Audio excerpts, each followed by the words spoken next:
Hello and welcome to, well, Myths of World War One. Now, this is literally going to be me and Gareth the Brit, aka John Bull, aka so many names on YouTube and Twitch and all sorts of things, chatting away. But basically, it's a fellow member of the Shipshape crew and me chatting about the myths of World War One, and I would say how they have shaped our perception of history. And it's a fun one. It is a really fun chat. It's a long one. It's got an outtake at the end, which is where the technology didn't work, and I thought you might enjoy a bit of an outtake at the end because it shows how we tend to deal with things, how the Shipshape crew really does work together. Because as always, it was a case of, this isn't working. Let's fix it. And this is what we do. It's why we work together so well. So I left it in as an outtake at the end. But I hope you enjoyed this. I know I did, and thank you very much. Thank you for watching. Please like, share, and subscribe if you like the video. It really does help the channel grow. Yay! And thank you, welcome. Robot Lady. Yeah, I know. Well, this happens a lot. Me and Gareth having a conversation. Okay, Gareth the Brit, aka John Bull. We're gonna have to work out before I put this up exactly which title we're gonna use for you online. But basically, one of the things we've talked about a lot over the years, and I think the first conversation we had was when we were in Canada about this subject, was myths of World War One. And it's something we often wander around we often end up wondering about chatting, and it's been the case of, I think it was our topic of conversation on the night when Drac and Dr. Dan both got on the taxi back from the pub to the hotel in Canada, and you and I just went, it's a 10-minute walk. We're going to walk it. And I seem to remember we ended up stopping in the hotel and carrying on chatting when we reached the hotel. Yeah, I mean, it's as someone whose sort of official background on this originally is very much World War One military logistics and an overarching strategy. It's always been one that I find there's so many myths around it, and there are great places to learn all of those things. But yeah, it just amazes me constantly how persistent a lot of the narrative around World War One is, and actually how very quickly it falls apart when you're put under any kind of pressure or analysis. But yeah, there's so much about it, and also I think just people fundamentally don't understand how warfare worked in World War One. They think trenches and they think that's it, but also they don't even really understand what trench warfare is. No. So there's so much around it to talk about. So yeah, that's why I'm quite happy to do stuff like this. Well, I've been having fun recently because I've been delving into some of my favourite parts of World War One, because I did, my whole video last night, which I recorded, was a video I recorded was on myths.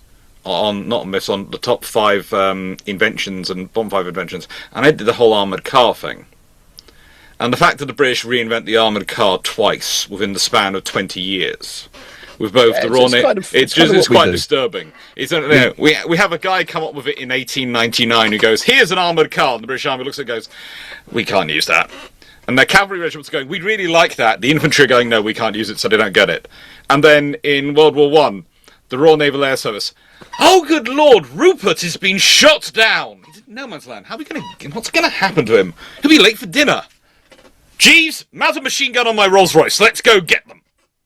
Yeah, I mean, but they're driving Rolls Royces around the front in the early days of World War One. I mean, a lot of the early recruitment for the mining corps that really comes in. The chap who founds the key mining units within World War One, which are exactly what everyone listening to this thinks they are: people who dig mines. Yes, but is that a lot of that is him driving around the front in his Rolls Royce with boxes of champagne on the back, going around to every commander at every local unit and going, "Have you got any miners that are in your unit?" And then saying, "Yeah, well, Bill over there used to work around the mine, do all of that kind of thing." Saying, "Brilliant. Can we transfer them into my unit, please?" And I'm going, "Well, I don't want to lose a lot of men." And I'm going, "No, I totally get that. While you're thinking about it, here's a big case of champagne and whiskey." And then okay, actually they're much more amenable to it after that. Oh, yeah. So it's driving around in his own car, and that is quite literally a Rolls Royce. It's the sheer amount of them who did bring, and I did love the fact that actually ends up featuring into the procurement system, because basically the third Sea Lord who ends up procuring the armoured cars for the RNAS, the official ones, because then they can't go through the War Department and the Army for them, because but they need them. Basically goes, what vehicles are you using? We're using Rolls-Royce and Bentley. Okay. He goes to Rolls-Royce and Bentley and goes, can you produce armoured versions of what you're already building? And that is... Then you get people telling you, no, Procurement World War One was incredibly inefficient and terrible. And you're sitting there going, no, there's a really good example of some really straightforward freaking procurement, which I wish more people would emulate. We've got a vehicle which works really well. Let's just get some modifications on it. Admittedly, though, that would probably end up, if we did today, with most of the modern world as armed forces driving the Hiluxes. But we'll leave that to one side. Well, it's one of the reasons why buses, the sort of the whole London buses on the Western Front thing, it's entirely true. Yeah. But I think sometimes people see that as assuming that was an element of grabbing what they could off the streets. And there is an element of that, but those vehicles had always been purchased with a military requisition in mind, in the same way as you get in Navy and ship terms. Yeah. And the British Army do some extensive testing. I think it's around about 1912. But I've written on it before. I'll dig some stuff up for the show notes. But it creates what's called the Battle of Shoebury-Ness, which is where effectively they're trying to work out, like, how do we actually transport people rapidly between places? And actually, a lot of the initial thought is more about counter-invasion rather than moving people abroad. So it's, if the Germans land in Britain somewhere, how are we going to get enough troops fast enough to the places where we need to fight them? Because the assumption is they will land somewhere on the Kent coast or around that. Because remember, this is the era where all of that kind of thing is in the popular media as much as anything else. People are worried that the Germans have a surprise invasion as tension hits up. So you end up with what is the Battle of Shoebury-Ness, which is effectively the British Army decide they want to run a test exercise to see how fast they can get troops deployed from London to a hypothetical invasion point, should that thing happen. And what they do is they approach two main London bus companies and say, we want you to run this exercise with you because your vehicles are on a requisition order. And it's as much about seeing which buses are better for it, so that they can encourage people to order more of those buses in future. But I mean, without going into a full thing on it, it's fascinating because it descends exactly the way you would expect it to, because effectively they are moving these troops over to Shoebury-Ness, which is accepted on the Kent coast, which is sort of, I think it's Kent, isn't it? Which is accepted as the hypothetical invasion point for this exercise. They start doing all of that. And the theory is it's meant to be a very organized deployment and all of this kind of stuff. It ends up not being me, because everyone's forgotten that you've just taken two rival bus companies and put them in charge of moving everyone. So of course they turn it into a competition to see who can get the most people there first, which just leads to these stories of buses rattling around on these roads in the middle of nowhere, just tearing through them. Is it Essex? It's Essex. Yeah. Same thing. Don't tell anyone in Essex I said that. I'm in Cornwall. I'm far enough away I can survive. You're closer to me. But there's this whole thing, and they do that whole exercise to get people there and just prove that they can do. So they're not going into the war blind. They've already looked at how motor transport will have that impact. They've already started putting together briefings for if they did have to build a dedicated troop vehicle, how would they build it? But they've also done the legwork to make sure that they actually do know they can use buses and that they can requisition them and put them to service if they need to. I have to say, I do love it. The only ones who ever consider they might land in the Fens and in the Suffolk, in sort of the Suffolk, sort of Cambridgeshire sort of area, is the Germans, who do think about it, and the British immediately discount that because they look at the train and go, "No one sensible would land here. Yeah. You'll never get anywhere. You'll just be trapped here, and we'll be able to turn up. The nice way, the Navy will turn up and blast you from the sea. It won't be us. We won't have to send troops to engage you. You'll never get in land far enough to get away from them." Yeah, I mean, it's the same reason why we're diverting massively. It's the same reason why the preparations for counter-invasion activity in World War II. I think people assume that they're about the idea that Germans will get ashore and stay ashore. And actually, most of those preparations in World War II are actually built around the principle that it's not about stopping the Germans getting ashore. It's about making it as hard as possible to get over fast. Because ultimately, the belief is that by the time you've got 3-4 days where the Germans can effectively get stuff across, by that point, you've got the Navy back in force and really opposing it, and you can just cut them off. So it's essentially about how do we make sure that whatever they initially land with isn't enough to actually effectively take over the country or get a strong enough foothold to do so. It's never about how do we stop it so that we can carry on fighting them when they're in frickin' Yorkshire. It's basically just how do we stop them at that final line outside of London. And that's why you do so much of the emphasis on World War II defensive architecture and everything is around London. I mean, as you know, Alex, I helped run a women's football club here in London, and we were relaying the pitch in last summer with a nice new plastic one. That process was delayed at one point because it turns out that no one realised that directly beneath our ground in Barkingside on the edge of London is an old tank trap. And we discovered that when the JCB that was digging up and redoing the foundations to lay the pitch triggered it and fell into it. So it's same with World War One. Is there's this belief, I think, sometimes that people weren't really prepared for. Everyone was prepared. No one was prepared for the scale. Yeah, that's what catches people out. The scale and the duration, which is what always catches people out. It's what caught everyone else in Ukraine. It's what caught people out in World War Two. Scale and duration is always what catches people out. people always plan for a short war. Because Treasury's plan for a short war. Yeah. That's always the issue. Is you can't turn around to the Treasury and say we want to plan for a 4-year war, because the Treasury goes, that's nice, we're not giving you the money to do that. So you inevitably have to there for you. I think there's an assumption that people make the assumption that people are planning for a short war because they believe that because of the previous wars between Germany and France have gone fast. The wars with Austria have gone fast. The war with Denmark went fast. That is part of it, but it is simply as much because everyone knows they do not have the munitions to carry out a long war, and no one has been given the money to equip for a long war. So no one has the men, the manpower, or the resources to fight a long war. That all comes later. It's why things bog down. What's really interesting, though, is that at the same point you have the Royal Navy's strategy for war is blockade.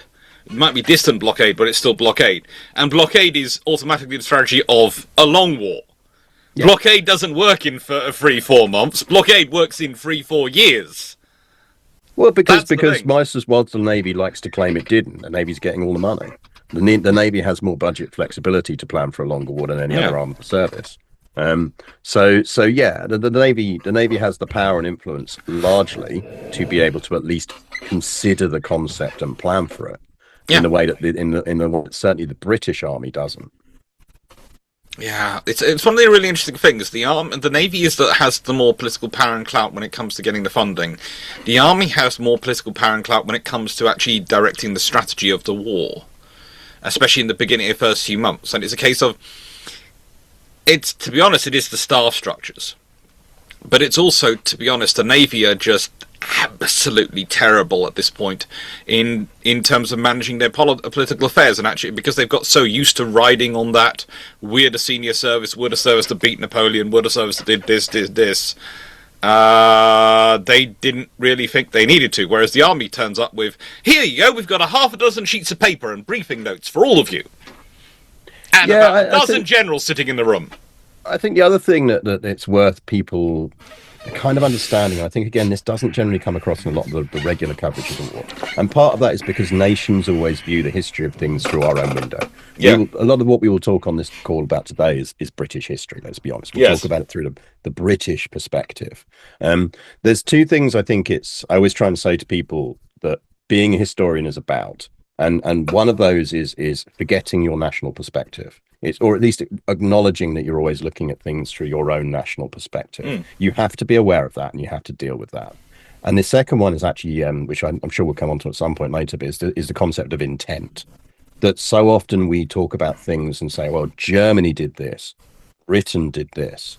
No, they didn't. There's no such thing as the spirit of the nation outside of Europa Universalis 4 or 5. In computer games, you are acting as a nation. In any other theatre, it is always individuals who are driving policy and strategy, and organizations that are driving policies and strategy. So that's always something that's just always worth remembering, is when we talk about, well, in this point of the war, Germany did X, what we're really saying is, if we're talking about the army, the German army is 3 armies in a trench coat. It's not a single army. It's the Bavarian forces, the Prussian forces, and the wider land forces. So it's like you've always got that conflict between who's driving policy and who's everything else. But on a national scale, what it is worth mentioning is that early beginning of the war, the real drivers of strategy on all level is the French political and military setup. The French are carrying the absolute weight of the early days of the war, not the British, not, it's the French. Yeah. It's only in roughly 1915, late 1915, moving into 16, that the British come to largely take over the strategic direction of the war, because France is so hardly hit by that point. And because you've got the brewing of the mutinies, you've got the pressure on Verdun, the British take over the strategic leadership, really, arguably throughout 1916 and 17. It's then as you move into 18 that flips again into being the US leadership of the war, because it's always really representing where the hub of resource and energy is at any given time. Mm-hmm. And that moves from the French leadership politically and militarily to the British leadership politically and militarily, and then finally to the US leadership politically and militarily. On the German side, it's always the Germans, because everyone else is useless. I mean, they're not useless, but... Well, it's like the amount of times I see as a myth of the Allied powers the Entente powers were really surprised by the German strategy of where they were going, and you sit there and go, no, they weren't. Everyone saw the great big railway depots the Germans built on their borders. There's only so many things you need those depots for, and you certainly don't need them for the amount of trade that's going through there. It's not difficult to read a railway timetable. No, I mean, the biggest issue really, and the only real question about where any of this goes and how it progresses is more that no one really knows how it's going to progress or how fast it's going to move. But also it's the question of Belgium. No one really knows what Belgium's going to do. And that's actually the bigger issue. The big gamble on the German part is that Belgium will just let them walk through it. That's really what the gamble is. And the big gamble on the Allied part is that Belgium won't let them just walk through it. And what happens is something kind of halfway between the two of those things. But it's one of the reasons why when you hit to World War II, that's why the Germans don't even ask then. They're just going through it. Because it's recognized that a key problem that first time round was always the extra effort they went into not just running straight into Belgium straight off the bat. Poor Belgium. Basically, an entire nation created mostly because Britain doesn't want continuous countries to control a certain area of the European coast, which is a perfect position for invading the UK. So we have Belgium. And largely, arguably, continued to exist as a single state rather than fragmenting into one year and other bits. After World War One, and because World War One gave it a sense of national identity to a lesser but similar level to how it impacted Canada and Australia. There was an element of national cultural building that happens in Belgium during that period as well. I mean, there's a strong argument for saying that there was a lot of discussions post World War One when you're kind of going, well, with Versailles and beyond, where you're going, well, we're redrawing the boundaries of Europe to a large extent again anyway here. This is the first time we've done this since Congress of Vienna, really, on this scale. Yeah. And then it is effectively floated to say, well, are there other bits we should tidy up while we're here? And it is effectively put to the Belgians to say, do you really want to hang around with each other still? If you want to go into smaller polities, you can, because there's never going to be a war again now. And ultimately it's rejected in part because there's a sense of identity that's been built up. And also because I think there were enough realists in Belgium who are going, yeah, there's never going to be another war again. Have you read Human History? Yeah, I mean, exactly. There's always an element of everything. But yeah, it's so I guess, I mean, we've kind of almost touched on some myths of opening moves there, but I think those things are worth remembering and considering, and they maybe set the tone for saying that actually we tend to think of things in the grand sweep of what happened was always going to happen, or things were either as smooth as we think they were or as chaotic as we think they were. And actually, really, the reality is it's always somewhere in the middle on all of that stuff. One of the interesting myths, which I see a lot on Twitter recently, and I don't know why this is suddenly started coming around, is the idea that if Germany had been given something, then war stops. And usually they keep changing ideas of what Germany should have been given, and then war wouldn't have happened. And who should have given Germany something? And don't go, I don't, to my mind, that doesn't work. No, I mean, well, you're back into then this theory of intent and seeing countries as things that have a national direction and a desire. And the reality is that Germany isn't a thing. Ultimately what you're really dealing with is a a pseudo-military state that is in theory democratic, but it is largely run by military and supported by a Kaiser who really likes the idea of going to war. So that you're always going to go to war for some reason. It was the only question was ever what Germany was going to go to war for. Hence why from 1911 onwards, the British are assuming that the Germans might do this ghost invasion at some point. Yeah, That's not going to be part of the public narrative in Britain if there's not already a heightened sense of consciousness. And the same thing is true for France. Let's not forget that France lost its last round of fighting with Germany. It had lost various parts of its territory. You've got out the Alsace-Lorraine situation. France was, to a certain level, political elements in France were arguably just as keen on a war as Germany was. It was always about what's going to trigger it. There's a reason that France went into Russia. There's a reason it went into alliance with Britain. It was because everyone was sitting there going, well, what happens next? Germany doesn't really work out what its desired outcomes are from the war until after the war's already kicked off, and someone goes, "Oh bloody hell, we should actually probably have some planned outcomes for this war." Oh. But then you start getting the vague discussions about effectively almost. Do you then, Germany wants, they kind of say, well, in an ideal world, we'd actually take all of the French coastline, and they'd end up with a little rump state like a lot that happens with Vichy. And you've got another branch within the German political establishment that's saying, well, actually what we want is colonies. So what we want is all of the old colonies. That's what we want. It gives us our place in the sun. There's an entire other branch that's turning around and saying, well, actually, what we really want here is just the absolute destruction of the Royal Navy and some kind of new, really binding treaty, and maybe a lot of oiling bases across the oceans. And let's take some of Britain so it doesn't have them.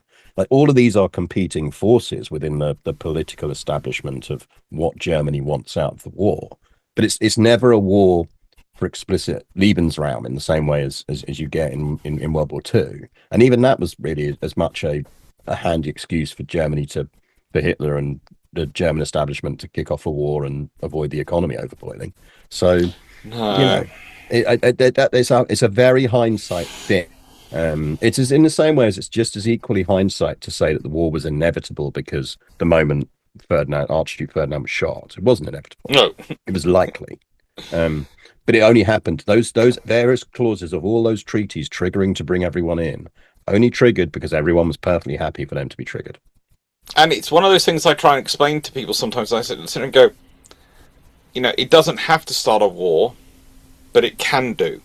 Yeah. And the thing is, one of the problems you have, especially the UK, which at that time was very focused on what was going on in Ireland, the British government was very focused on the island issues going on in Ireland, is because it was, to them, it was just normal background mood music from Europe.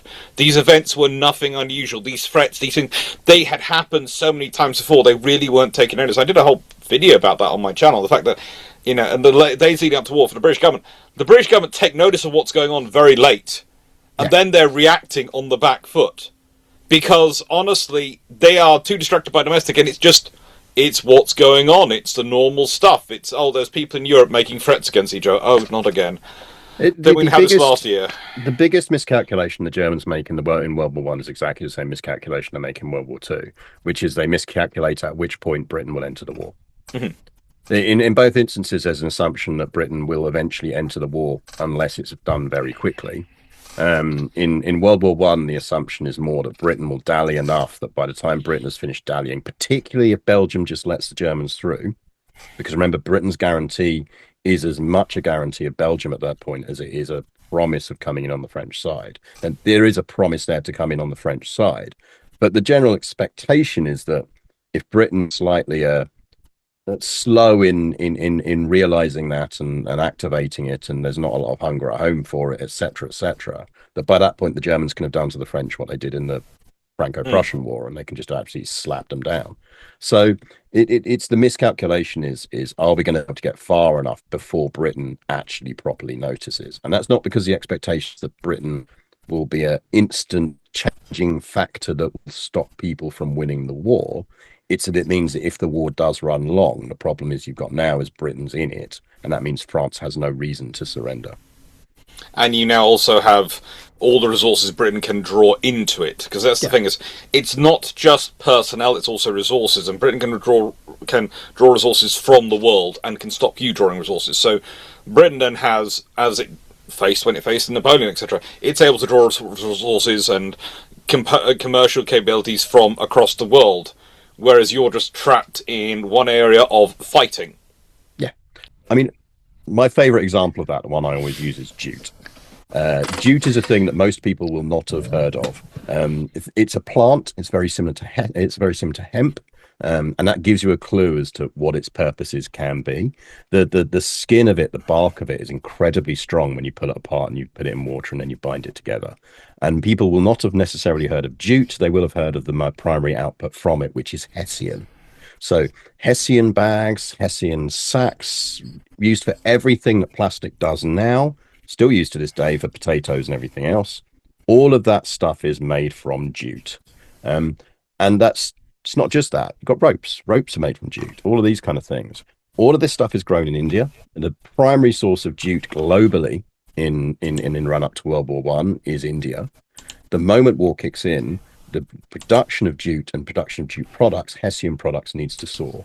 Well, that's easy for the British Empire to scale up because the largest manufacturing site of hessian and hessian-related products in the world is Dundee. Dundee is built on jute. It is one of the 3 J's that Dundee is built on: jam, journalism, and jute. And that's because to make jute into hessian, to weave it into something useful, you have to lubricate it in a very specific way. And because before the birth of synthetic oils, the way you had to lubricate it was with whale oil. So Dundee was the place that had the right port access to both India and to the sources of whale oil you could get from the Atlantic and from the Scandinavian side of things, to turn that into an outcome and a product. And it had the shipbuilding industry and the large port industry to be able to deal with the capacity. At the peak in World War One, the factories and the mills in Dundee are turning out 1 million sandbags a month. That's the industrial might of empire. The raw resources combined with produced output that the British bring to the table. And that's why in that middle section of the war, that sort of 1916-ish period, that's why, to a certain extent, politically they assume leadership, because it's now become a war of production. And at that point in the war, the biggest source of production of raw materials and the stoppages of production to the Germans, as you said earlier, by blockade, all of that is being driven by the British. And therefore, it makes sense that British military and political strategy tends to come to the fore. And it's one of those things of, I always say sort of the power gravitates to who the essential new ally is. That's the way it sort of goes. And it's sort of the French are able to, because they're the essential ally, but once they're to an extent, I don't want to say broken, but they are having to seriously reconfigure their forces and seriously rethink their warfighting strategy. I think that's probably a really good way of putting it. It's what the French aren't is the French are never beaten, but what they are is they are knocked down. And the benefit that the Allies have in both world wars is that they have enough. When one party is knocked down, there is someone else who can stand in for them while they're recovering. That's really how World War One is fought, very specifically. Because actually, and I think the key word you use there is essential, and essential is important. Because I think it often gets forgotten. If we're talking forgotten contributors to World War Two, you've got World War One, you've got people, you've got Portugal in there. Portugal join in, Brazil join in, Italy join in. At no point are they considered essential contributors. And so they never have leadership because they never dominate at any given point. They're involved, they're told where to be, but they're not driving strategy. But it's always and to be honest, the same is true for Canadians and the Australians. They are they are important participants, but they're not driving strategy. With maybe a bit of a blip as you start to head into the 100 days and into 1918, as there's this sort of gap as the US is still ramping up, then you do find that the Canadian military opinion becomes much more important, not least because they are incredibly successful, and so are the Australians. And you do get, I mean, you and I have talked about this before, there's this very brief window where there's thoughts about putting John Monash from the Aussie side in as supreme commander of British forces. It never goes very far, but the idea is there, and it tells you that there is you've noticed that brief window in the middle there where there's an element of leaning on the colonial or the imperial, the Dominion troops, while they're still waiting for the Americans to spool up. Well, yes, and to an extent. I'd say that's also it's the Americans not just spooling up in numbers but in experience. The Americans learn quickly, but the classic example I was used with the Americans coming in, and this is also to an extent a bit of a myth, but it's actually got some base in truth. They come in, their army especially is looking at the French, and looking at them as a model. And then after they've been here, we're over here for about 2 months, they suddenly switch and they're focusing on the British and going, actually, no, we want to model ourselves on the British. Because they're looking at the French and going, you guys talk a good game and have a great staff college and have taken our officers out to dinner and have shown us all these things and it's been lovely, and you sound right, but your troops, once we start working with them, they're still recovering from that earlier part of the war. And they're very much worried, they very much want to emulate fighting spirit. And so what they're seeing is with the French is they're still in it, they're still fighting. But it's very much a case of, I'm still fighting. Whereas British are going, all right then, let's go beat them up again. I mean, it's worth. Yeah, I mean, you're right, but I think it's worth to try and give people a kind of window on how and why that happens. Is the French commitment to World War One is huge. It is, and the level of line they have to hold is huge in comparison to everyone else. Yeah. And I think that's really sometimes we tend to forget, particularly in Britain, is we think, oh well, we were fighting on the Somme, we did bits and Passchendaele, it's in Ypres. You can drive through all those places in half a day. Like that's how big our section of the line is. You want to get through the rest of that, you're doing a 2-day trip. So it's like I think it's worth remembering that what the French are really set up to be, and this is to a certain extent deliberate after the Franco-Prussian War. The French rightly realise that their role as an army is to be a spoiling force. It's a holding force. It's a force that is designed to not be beaten, because they know that if they can not be beaten, then the theory is the Russians will sweep in from the other side when they're allied, or the British will turn up, or the French know that it's about the economic power that wins out in the end.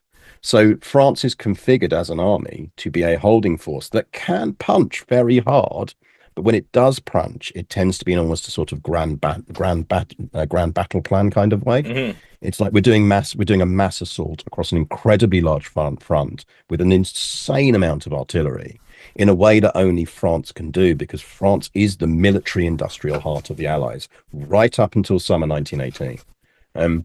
But yeah, what you're right about very much is that it becomes clear very quickly that actually the way to win the war and the way that you need to win the war is that the Germans fall into being a force that can respond to that. That they fight and hold as they move forward, or they take the hit and counter back. And the French and German forces are very, very similar in that regard, in that they're good at doing those things. And actually, over time, it becomes clear that the only way you're going to beat the Germans is you'd have 1,000 bites. You have to hit them hard, fast, along the line, then hit them instantly somewhere else again, because what you're doing is stopping them pinging reinforcements around everywhere, stopping them pulling units out, pulling back in. So, and that does lend itself very much to the fighting that evolves around the British segments of the line and the British strategic approach. And so what you do find as the war develops is that the elite forces pre-American arrival, and the American forces are never really elite. They're very good, but they're never elite. They don't have time to become elite. That's the thing. They don't have time. You need to become an elite force. Whilst we talk about elite force in terms of training these days, but in elite forces in terms of warfare like World War One, it's years of experience building up. Where basically, by the time you actually are talking about it, every single layer is a veteran who has been in combat for a couple of years at least. And that's the thing. The Americans don't have the time to develop into that. No, they don't. And they are brilliant at how quickly they learn. Yes. But what you are sitting in, when you get to about 1917 and beyond, the elite of that force is largely the Canadian and the Australian units, because they are brilliant. The Germans know this. Yes. The British know this. And then what you're actually leaning on is a sort of cadre of key British units. And then you've got an element of kind of holding force within the British thing, which a lot of that is your later people coming through, all of this kind of stuff. And then in the French forces, you've got, again, a small cadre of very elite forces. And French Foreign Legion, for example, incredibly elite. Oh, yeah. but what you then got is the majority of them are holding forces. So yeah, it's as it becomes clear that the nature of warfare is it lends itself to that sort of bite hold, which you have to go in fast. You then have to hit on a different section of line and do this. The Americans learn very, very quickly that strategically that's why you want to take the British approach on things. It is worth noting that this is perfectly obvious to everyone involved, and everyone is happily playing their role. Now, by this point, this is Foch. Foch is in charge. But overall, strategic command of all of this and the plan behind all of that, particularly as you enter the 100 Days, the 1918 periods, it's all French led. Now, Yes. it's relying heavily on the US troops, it's relying on the British troops, it's relying on the Canadian troops and the Australian troops, and actually to a certain extent on the Indian troops by that point as well, although they're mostly in other theatres. But is that it's French led because the French know that you use the right forces for the right things. Yeah. And it's one of those things of you get into this discussion, and it's one of the myths that comes out of World War One that is forgotten, and it's sort of the myth the myth that comes out, and at least a lot of forgotten, is people talk about the number of people who die, and they forget the number of injured and the number of people with psychological trauma and that come out from it. And this is the point I often try and make about the French, because the French suffer huge numbers of injured, huge numbers of psychological trauma, and that's one of the reasons which leads to them having the issues they do in the 20s, 30s, and even in World War II, because of what's happened to their population in that battle. They have, with that whole line, etc., they have suffered far more than pretty much any other nation involved in that war in terms of that level of trauma. And they're also the nation that's taken a geographic hit. I mean, you got to remember. We have to remember that there's a sizable chunk of France is for the duration of the war under German occupation, and it's an important sizable chunk of France in terms of what it contributes to the French economy. But I mean, yeah, and also I think, I mean, one of the big, I always say maybe it's worth talking about. I think one of the biggest myths is how people think people get injured in World War One. Like, if you go off the sort of popular media view on this kind of thing, and this is what I would call the Blackadderization of World War One. We are still in the era of the Blackadderization of World War One. I love Blackadder. Blackadder Go Forth is one of the greatest comedies ever written. The ending also, it is also absolutely not a representation of what combat was like in World War One. No, because it's entirely based, or it takes that principle that the historian Alan Clarke came up with in 1961 in Lions Led by Donkeys, which is where that phrase comes from, and puts it in as this thing. You speak to any historian now, and we'll tell you that is absolutely not how it all works. The one bit it does get right is the ending scene. That is very correct, and I like to use that scene sometimes when I'm teaching classes and I'm talking it through. As I use that scene, but I do tell them that the rest of it, it's a comedy. It's like this is the other video we could do on, you and I could do the myths, is Myths of the Home Guard, the reality of Dad's army, the Dad's army versus the reality. Yeah. And you and I would both tell you the reality is the vast majority of Home Guard in the UK are World War One veterans who are motivated by the two things. One, they know their local area. Two, they are fighting people who they were raised to fight and fought 4 years against. And three, that they are buying time for their wives, their daughters-in-law and grandchildren to get away from the Germans who they think are capable of doing horrendous things in war. And ultimately, they're strategically briefed, as we were talking about at the beginning, that their goal is to hold. It's not to fight back. Like, they're effectively there to turn around and go, you are there to delay the Germans as much as possible. But I mean, so the Blackadderization thing kicks in, I think, because I mean, like, as I was trying to explain to people when I'm doing battlefield tours and stuff like that, is like, if you turn around and ask someone how did most people die in World War One, they're going to tell you they got machine gunned down going over the top. No, it didn't. Like, that's not how most death and injuries happened. You're more likely to either die or be invalided out because you were carrying the soup can back to your mates 2 miles behind the line when a random bit of German shelling got you, than you are a machine gun. The number of times you will go over the top in World War One for most people is one, and that's not because they're going to die in it. that's because there aren't that many big offensives that require people to go over the top. You're actually more likely to be done in on the same kind of military stuff you do in World War II. You know, incredibly dangerous activities going out into no man's land at night to redo wire. You know, trench life is what gets you killed. Just the act of being in a trench, because you only have to accidentally stick your head up once and your sniper gets you. The Germans know where the trenches are, and same as vice versa and the other way around. They're shelling those when they can. So it's like on average like 6 out of 10, 7 out of 10 deaths, depends on where you are on the front or in the battlefield. But their deaths and injuries are all artillery. Well, You know, it's one of the things in World War One. When I talk about my family history in World War One, the Cornish side were either mining or were sniping. That seems to be the two units they end up in. The Scottish side, well, they're off being they're off being very interesting versions of reconnaissance infantrymen, doing all sorts of forward patrols, or artillerymen. yeah. And there's a huge number of them being artillery, and the artillery spend most of the war. Actually, it's almost more dangerous being an artilleryman than is an infantryman, because the artillery are constantly trying to counter battery each other. And it gets personal between artillery batteries. And the British become very good at it. And Yeah. that becomes particularly more prevalent as aircraft are introduced and you start to get aircraft. The other thing that makes a huge difference in that capacity is maps. Yeah. So much of particularly in the early days of World War II, is who has the better maps. Because if a shell lands on you and it came from X direction and you can't see it, you can't see what fired it, then it's pretty good. If you've got good maps, you can take a reasonable punt at where you should counter battery fire, even if just to suppress it. And you actually some quite sophisticated sound detection stuff for triangulation of range and direction. But yeah, I mean, like artillery is what's going to get you. And it's the thing that like we don't get that in the cinematic version of this, in the TV version of this, because seeing a bunch of people being minced in a trench whilst emptying the latrines isn't the glamorous heroic death that everyone wants for their own relatives, as much as we all imagine we would be ourselves. There's an imagery that is, if I go over the top, then it's in my control. Like I'm as long as I dodge things, as long as I get to the shell hole at the right time, I'm good. It's all of that. The real absolute bastion of World War One is death is so random. Like there is very little you can do to affect your own survival, because it is all artillery.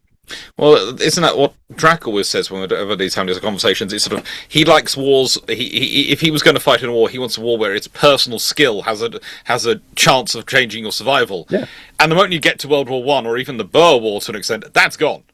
That's over. It's artillery time. Artillery dominates, and artillery will annihilate.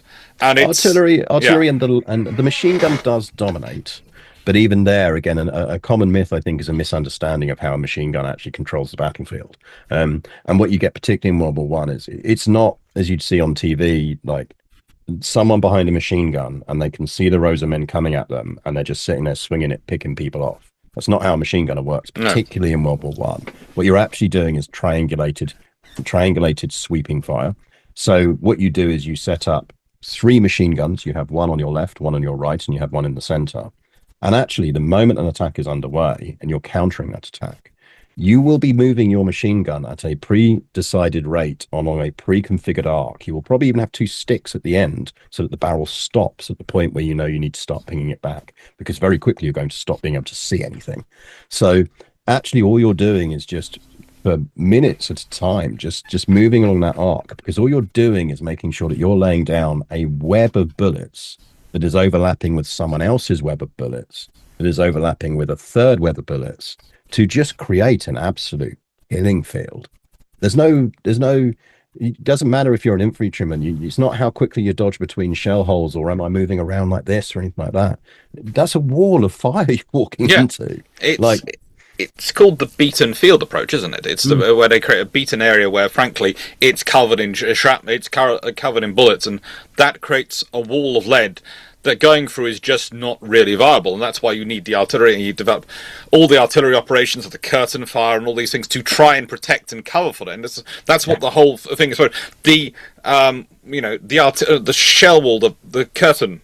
Fire. Your rolling barrage approach is very early. It's created very early on, and this is something to remember as well.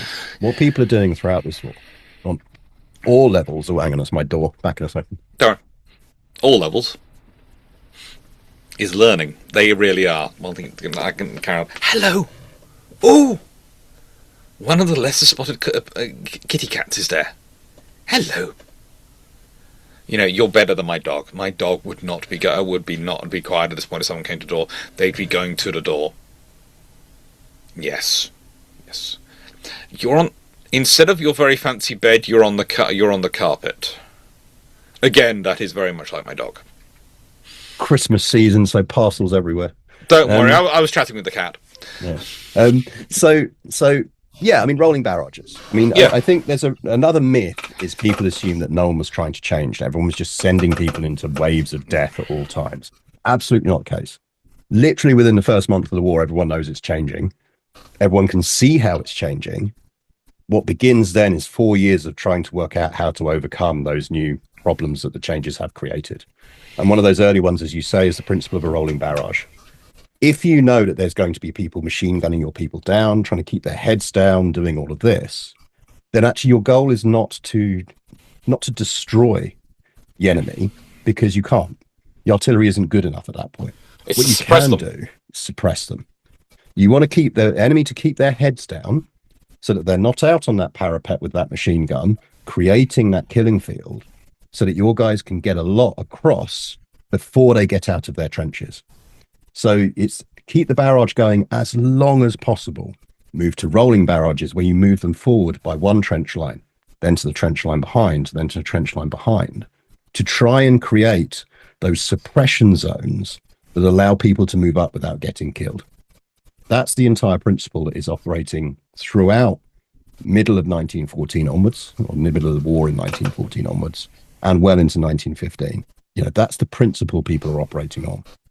And that's really the whole reason. People often laugh, but that's the whole reason the tanks come out the way they do. If you look at the Mark V tank, it's absolutely great for suppressing, and it's got the direct fire capabilities to suppress machine gunners and to allow your infantry to move forward. It's not that it's going to help make a hole, but it's helping make a hole by suppressing the enemy, not by necessarily killing them. You can't shoot through a tank and hit the infantry behind. No, that's essentially the entire purpose of tanks in World War One. Is they are there to create effectively moving pillboxes that your infantry can follow on behind. Yes, they've got fire capacity in their own way, but it's relatively limited, particularly in the early stages of deployment. They're there to suck up the machine gun fire, to move together so that you can create something that breaks that killing box once it exists. Anything that is going to give people room to move up and move around. So, and yeah, I think, and it's important to say as well is that everyone knows those the on-flood fire, the machine gun killing zones do exist. And actually, one of the biggest bad problems is when you're planning an attack over the top, is you don't necessarily know where they are.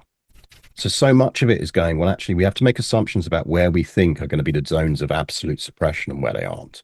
And actually, the early stages of any battle, this is something that does evolve as things go on, as commanders get better, as the right people end up in the right positions in command, is adaption happens quicker.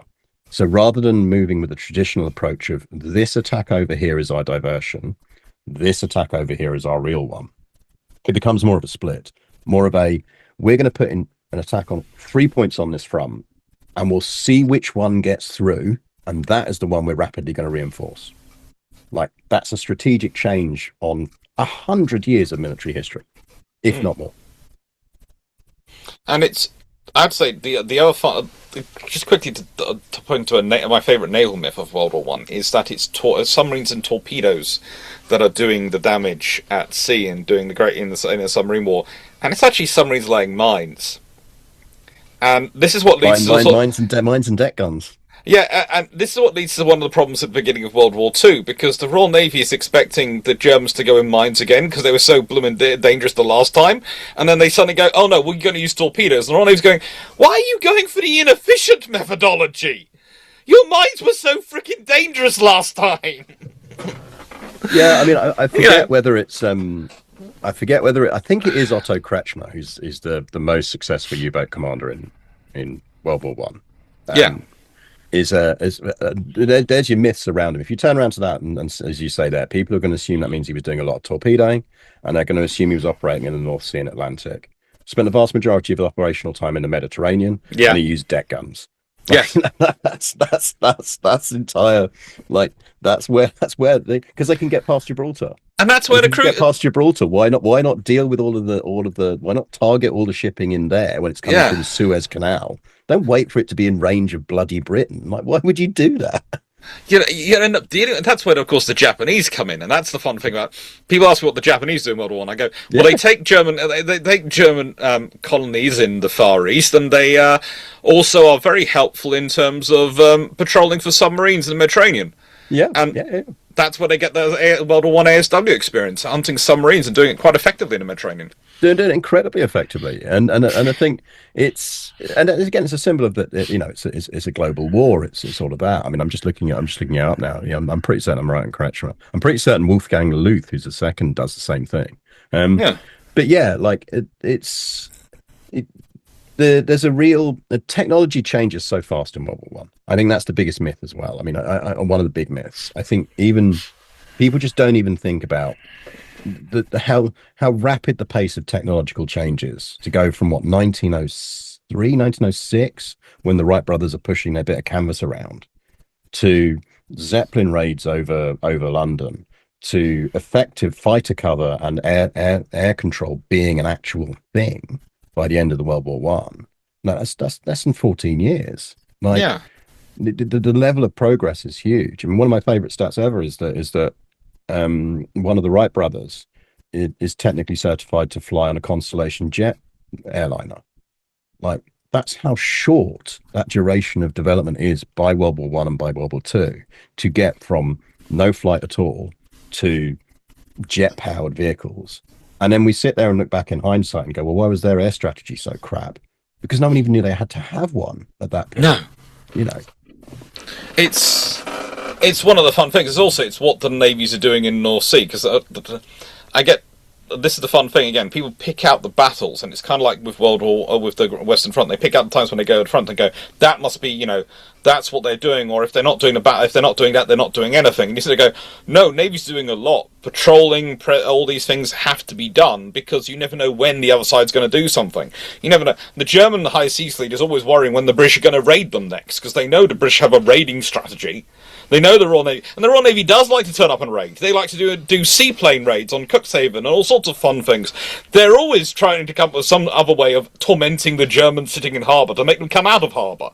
And it's the same with the Germans. They're always looking at the British and going, "Oh, what can we do next?" And it's going on, but it's not something which has survived into, I would say, the zeitgeist of the cultural memory of World War One and of what they were doing. And it's the French Navy in the Mediterranean were doing a lot. They were always trying to wrestle with the German submarines. But I mean, also within that, I mean, and it happens on land to a certain extent. Again, it's back to this misconceptions about how people think they spend their time in World War One. If yeah, if you are an average soldier in the British Army in World War One, and you're on the Western Front, remember there are other fronts, and we never talk about them. But there are other fronts. oh, we'll get into talking about them in a bit. But is that the average amount of time you will spend in the line, like in a trench, at any given time is about 5 days. And then you're being pulled out of that, you're being sent back probably for about a month, and then you're being rotated back in. Because what they realize very quickly is the speed at which a soldier's efficiency drops off when they're deployed at the front and in a trench is huge. It's just it's a freaking cliff. So actually what you're doing then is it's almost like commuting. Like like I'd probably spend more time in roughly the same amount of time in the office now every month as someone did in a trench. It's they you'd go into the trenches, you go into the front lines, you'd be there for 5 days. In that trench, chances are what you're doing there is surviving, holding the trench, watching the enemy, going out at night maybe on a patrol, or to rebuild your wire or to do that. But actually, a lot of that time, you're going to be moving back and up and down the line to get mail. You're going to be cleaning up the latrines, especially by 1916, 17, when people have realized the level of hygiene and everything else that needs to exist in these trenches. You're doing repairs, you're writing letters, you're reading letters, you're actually attending some little talks on things in your dugouts. And then you're being sent back. You're being sent back behind the line to get your fitness up again because you've been in the trench doing very little movement for a while, to rest and recuperate, to learn the latest tactical stuff on how the next time is we're going to fight a big over the top front battle, to do some officer or NCO development. It's this is one of the reasons artillery kills so many people, is because it's the transition times. It's that you're moving between things, and it's when the periods where you're moving between things when you're most vulnerable. It's they try and get to doing it all at night, doing all the extractions and insertions at night. But the trouble is, that's then dangerous for other reasons, because the damage done and the shells, etc., create an area which is very difficult to get through. And ultimately, the issue is realized very quickly is moving at night actually does very little actual additional benefit because because noise matters. And the reality is your trench lines aren't moving. So where your trench line was at 12 midday is exactly where your trench is at 12 midnight, which means that if the Germans or the allies to reverse it, if they know they can hear you doing all those movements at night. Well, they already pegged out where your trench was in the day, so they just start shooting at night. They don't need to know if they hit you. They're not even trying to hit you. They're just trying to suppress you, because they know that if they can stop you doing all the stuff you needed to do, you're going to be a less capable fighting force. If they kill some people, if they injure some people, brilliant. But actually, if all they actually do is stop the supply of food coming up to that trench for the next day, they've done a morale hit. They've done an efficiency hit. If it's and coming up for an assault, that means that they've limited the ability of the troops there. So it's attritional warfare, but it's attritional in terms of targeting resource as much as it is targeting men. Which is actually one of the reasons why the light railways become so important, because they're able to speed up the movement. So that's less. It's gonna because people sometimes look at the trains, especially the armored simplex ones. They go, "That's not much protection." I go, "It's not supposed to be." Basically, It's enough protection to get them to allow them to run through. And the idea is it's speed. They get there, they get quickly offloaded, they get out of there, and that's what you're doing. It's speed and scale. Because ultimately, the simple fact is, if you're running a small light railway to carry all of your goods up to front or to front minus last mile for your where it can be battalion distributed, then what you're actually doing is limited the amount of living targets that something has. So bluntly, if a light train takes a direct hit and gets taken out and it's carrying supplies, not food, then what you've lost is a driver and an engineer. Yeah. At worst, if you've lost them. Because really your armor's there to protect from shrapnel, it's not there to protect from the explosion. And often those simplex were crewed by one person, that's the thing, is the little petrol trains. To carry the equivalent level of goods in a more traditional way, you would have had to have a whole bunch of horse and carts, each with a handler, each everything else. Well, now, brilliant, you've just lost a ton of your movement capacity in terms of horses and mules, which are a critical resource. And you've just lost everyone who was trained in how to handle them. So much of it is about going, actually, how do we make it so that the negatives, the hits, don't cripple us as much as they did at the start of the war? And it's interesting, that one. But also, then you have to think of the fact that there is a wider war. Because, again, I don't know if you've been around the Imperial War Museum. Not in the last year or so. Its World War I exhibition is very, I would say, in the politest terms, and I can understand why, but it is very Western Front focused. There is a limited space, a limited budget, and I can understand that, and they've made some very good. They've got some good decisions there. I might be slightly annoyed that the battleship they have chosen to have there has they haven't put its guns back on properly after it's been cleaned. They're all off the centre line. But we'll leave that to one side. That was just me being annoyed by that one. And frankly, there's their convoy system, which is the convoy game system, which is absurd. But we'll leave that to one side again. But the thing is, it is one of those myths of World War I that comes out that it's the Western Front, and it's a forgetting of it is a world war. There is a lot more going on. And the amount of times I'd hear, oh, well, it's only Gallipoli, which happens in the Middle East. And I'm sort of going, no. And also, I'm not sure Gallipoli really counts as being Middle East. It is in Asia Minor. It is in Turkey, but it's also on the Mediterranean. So I'm not sure Gallipoli counts as being the Middle East, but there is actual campaign going on in the Middle East in World War One. That's the thing, and it's a big, successful campaign. It's also, interesting enough, one of the campaigns which has the most lessons, I would argue, for World War Two, because it's the most manoeuvre warfare campaign going on, other than the 100 Days. Yeah, and I think what happens sometimes is people, there's a difference between as well between where a war is happening and what is critical theatres. And I think by any calculation, the Western Front is the biggest critical. Oh yeah, theatre. it is. It But is. it's not the only theatre, and it's not the only one that's critical at different points. And some of that criticality also comes around success. So Gallipoli, in the end, I mean, and this is another bit of a myth, is you get this whole thing, particularly on the Australian side, which is understandable, of, oh well, it was a pointless thing and we got thrown in and murdered. No. If it worked, then you've just taken Turkey out of the war, and you've just done in the Ottomans, and you've taken all the pressure off from the Suez Canal in the Middle East, and you've forced the Germans to bring a lot of focus back now onto the Balkan area.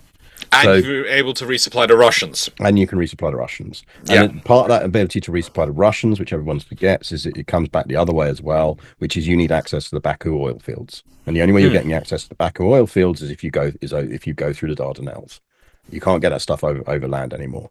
So it's so much of that is these theatres could have become important, and they were always borderline. The Middle East is huge because obviously it is about Suez Canal control. It's also about disrupting the Ottomans to the south. What we don't get, obviously, is the Pacific War in the same way. We get a naval war there. We get a bit of island war, but we don't really get the kind of the big impactful elements of it. And the same is true in Africa to a certain extent. The fighting's there, Germany, East Africa, and everywhere else. And it's what ultimately drags Portugal in, is the German activities in Africa, where they managed to piss off the Portuguese so much that the Portuguese government comes in. But is it going to win the war? No. But several of those fronts could have lost the war for either side. If the Germans had successful and the Ottomans had successfully taken control in Egypt, that's an enormous problem for the British in terms of loss of access to the Suez Canal. If the British and the Australians had been successful in Gallipoli, that's an enormous problem for the Germans. Yeah. And the same applies for Italy. I mean, arguably the closest to a pointless front is the Italian-Austrian front. But that's mostly just in the sheer scale of casualties and the horrific fighting over the mountains. Does it also keep the Austrians very tied down in a way that means they can't deal with the Russians to the same level? Yes. It also means they can't reinforce the Germans. In fact, they're often asking the Germans for support. Yeah. But it's also, you sit there and look at the sheer loss of life, and you're going, this is horrific. I think most people don't necessarily grasp how hard the fighting is between the Italians and Austrians, mostly because they don't realize the terrain. People imagine it's battles in the plains of Italy and maybe in a few hills, and it's not. I mean, this is mountain combat. This is dragging field guns up to the peak of mountains. This is slopes which are like that. I have walked through a few of them, and I have walked up some of them, and some of the battlefields literally are like that. So some of the battlefields you can't walk; you literally have to climb. Yeah, and that's what they were doing when they were fighting them. It's insane. It's the level of sheer bravery and skill on both sides in the Italian or the Austro-Italian front. You start to realize why mountaineering troops are so feared. In a nice way, it's sort of going. So they do that. No, it is, and the guns they're dragging. There is a reason why it's one of the fronts which actually has the most stuff left over from the war still to this day. It's because after the war they physically, the cost of getting it down was too much, so they just leave it up there. You can find guns, you can find positions. Absolutely. I mean, there's a fantastic historian I know who's a cyclist and a photographer as well, and he's a climber, and he's done a lot of work in the mountains up there. And some of his photos that shows me is incredible, because some of it is you come across a little cave halfway up a peak, you go into it, and there's a freaking 35mm cannon in there, because they lugged it up there. It was an artillery position and whatever, and yet damn right no one's ever bothering to get that down again afterwards. And it's just there, and it's still intact. It's still it's not usable, but it's still recognizable. And yeah, it's so yeah, it is a global war, and it's a global economic war as much as anything else. It's kind of like the tunnels in Jersey, where we know there's stuff in them, but frankly, no one's prepared so far put up the money to go and try and open up to get into them. They're under the Western Front as well. I mean, Yeah. I go down a few times, maybe not once a year, but a bit more than that, often with Royal Engineers and with Dan Hill, who runs Battle Guide, because I'm good mates with him and doing various bits with him. And yeah, there's vast networks of tunnels beneath the Western Front. 'Cause it's chalk. You can go through chalk. Yeah. And some of those are existing tunnels that were done by chalk mining in the area, and others are dedicated to do that. And that's back to our myths again in terms of people thinking that technology or the attempts aren't made to overcome it. Particularly under the Canadian lines, particularly as you enter into 1917, enormous amount of tunneling, not to try and undermine the enemy trenches, because they learn very quickly actually that's incredibly not useful thing to do. So one of the things early on is and you see it in the Somme, you see it beyond, is digging those tunnels to get beneath an enemy trench, and then you fill it with explosive, and then you blow the whole thing up. It is a very effective way of getting rid of heavily reinforced bastions along a front line, huge concrete bunkers, everything else. You can get rid of it. It's brilliant. Completely disrupts the entire front line. You charge, there's not going to be a machine gun killing box there now because there's no machine guns left. The problem is there's a giant hole Which you can't get out of. which you can get into, you cannot get out of. And that catches them out so much. Is so in the nature of using mines in combat shifts over a few years as they go from that's still very effective and still a useful part of a major offensive, but it is about clearance. It's not about making that the angle of attack. And so what the subterranean combat flips to is actually saying, well, actually what we can do is almost like the frickin' Great Escape. We can dig a tunnel where we've got a long gap between the two front lines. What we can do is dig a tunnel that runs right up to within a couple of meters of the enemy trench and is right next to the surface. And then in the last stages of that bombardment as it's coming over, we will break through. Mm-hmm. And then we will charge up and out of that tunnel and over the top into that first trench. Because what we've done then is we've got around the lines. And actually where those tunnels are even more useful is they deal with one of the biggest problems they have in early days, which is once you have taken a trench, there's 3 more lines of trenches beyond it normally, at least 2. And so you've got to move to the next trench. Mm-hmm. And you've got to hold that trench against a German counterattack. Now, the problem you've got if the Germans are counterattacking you, they know exactly where their trench was. They've got it registered in for artillery fire as much as you had it registered in. But they've also got the battlefield behind you, the no man's land, registered as well. So one of the biggest tactics the Germans use, and British and French use this as well, but the biggest tactic when you're defending to take trenches, you let the trench get taken and you take it back. Because what you do is you shell over the top of the trench they have just taken. And then what you're doing is you're cutting off not just the ability of them to bring supplies and new men up to their newly held trench. It doesn't have a network of trench connecting it yet. No. They're going to have to come over no man's land, or what was no man's land, and you're just going to mince them with artillery. You're also going to stop them getting messages back, because there's no runner that's getting back and is making it through that. And there's no runner coming the other way to say, don't worry, reinforcements are coming, because we're pre-radio. Phone lines aren't going to survive that kind of bombardment. So this thing, so what you do is you then just counterattack and take trench back. Not least because all the defensive stuff is facing the wrong way for the people who are now defending the trench. Wasn't that what happened to the Royal Gardeners? It happens to so many. I seem to remember reading a specific article about the gardeners from the royal palaces who formed a unit, and they actually managed to take a position, and then they are basically they can't tell people they've taken it. It's a huge problem during the Battle of the Somme, particularly during day 1 and day 2. Is that effectively it's not that they don't break through the line at various points. So they break through the line at various points. They hold positions, but they can't hold them under sustained German counterattack because there's no way of getting reinforced. Sometimes they just don't even know they're there. No. And this is back to your myth about generals not knowing what to do or not knowing how to do stuff. Well, part of that is because they don't have enough information. They haven't got radio. They're not getting messages back. They don't know. All they've got is if a runner makes it through and says, we've got 40 of us holding this position at XYZ. You don't know when that runner started. You don't know if they're still holding it by the time you manage to get some reinforcements up. And even if you can, there's now a wall of artillery shells between you and that line. How are you getting them there? And that's where the subterranean tunnels come in, because so much of that is about going, how do we very quickly create connections between our line or our former front line and what we hope is now our new front line, to make sure that we can resupply that so it can resist the inevitable counterattack when it comes. And I think it's also the point of radio I tend to try and make is, I try and make is, if you consider the classic example I use is Rutland at Jutland, i.e. the guy who takes his plane off to provide Jellicoe with aerial reconnaissance of what the Germans are doing at Jutland.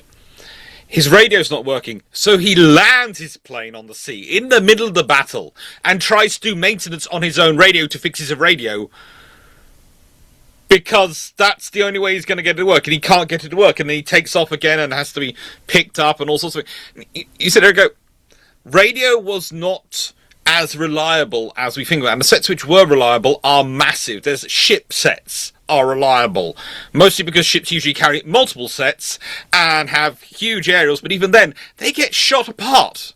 Because the aerials are strung between their masts, and they go boom, and they're gone. And that's why by World War II, you're dealing with whip aerials and various things to try and stop them being shot apart. I think the other thing that's worth most people realizing is, despite what Hollywood will show you, is that none of this radio is voice. No. It's all Morse. Mm-hmm. So not only are you reliant on still having a radio connection in the very few times that and radio doesn't really become a thing until 1918. Even then, once you've got radio in place, and you're able to use it in some way with these giant heavy boxes you're having to move up, well, now you're also dependent on someone still being alive who knows how to do frickin' Morse code and can understand it. And that's not standard in land forces. No, the Royal Navy is basically called in to do a lot of the teaching for this. It's like in World War II, where you've got the Pathfinder squadrons being set up by the Royal Air Force, and they're going, so who are the navigators who are trained best for long-range navigation of aircraft currently in the forces? Oh, they're Royal Navy observers, because that's what the Royal Navy has spent the last 20 years working out, how to do long-range strike over sea from an aircraft carrier, and that's what the Royal Navy does at Taranto in the middle of the night. And the fun thing I have explained to people is that both World War I and World War II, and even to this day, night is considered a form of weather. And if something says it's all weather, isn't all weather capable, then one of the weathers it might not be able to fight in is night. And ultimately, this is the same reason that you find a lot of those. If you go and look at the earliest people who are flying, like radio operators and navigators on Pan Am flying boats and everything in the interwar period, in the golden age of air travel, they're all ex World War One radio navigators. They're all ex World War One British or American Navy people, because they're the people who've got the right skills. Yeah. So yeah, I think there's this whole, I think.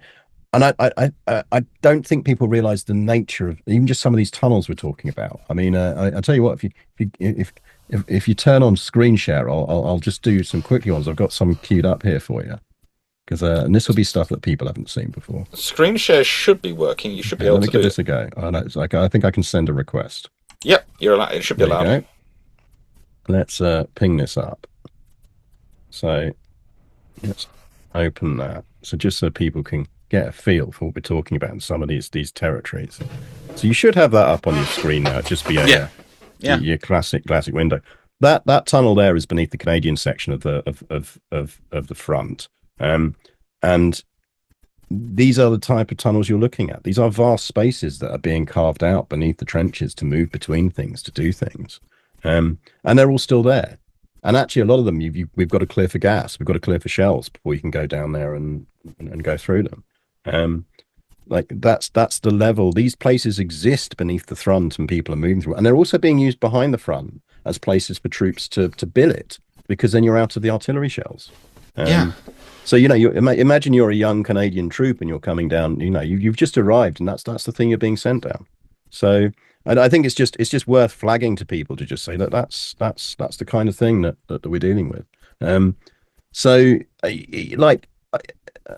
that's another myth that's worth picking up on as well about the Canadians is the Canadian forces are primarily, a good percentage of those Canadian forces are British, because they're emigres.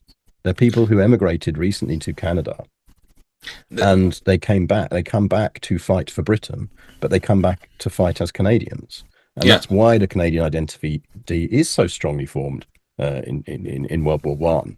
Is because it is the thing that makes a lot of them stop feeling that they're British and feel that they're all part of a different identity of thing together. But it is worth noting that that's one big. When people say, "Well, Canadians came back, and why did they come back, and why do they fight for Britain?" You go, "Well, because most of them were British. They were they've been born in Essex, you know." Well, yeah, it's the same with the Australians. It's like the I was talking about done a video on jam tin grenades, and the fact is they come in two sizes depending on size of can you can get and all sorts of things, and how you could use. So the larger ones, of course, you could use with the larger mortars. The 4-inch mortar. What's it? Oh, what's the light mortar which comes in during World War One? Do you mean the Stokes mortar? Stokes mortar, yeah. And with the 4-inch mortar, you could actually use the larger jam. You could actually fire them from it if you were prepared to back it up, etc. Put in some wood with it.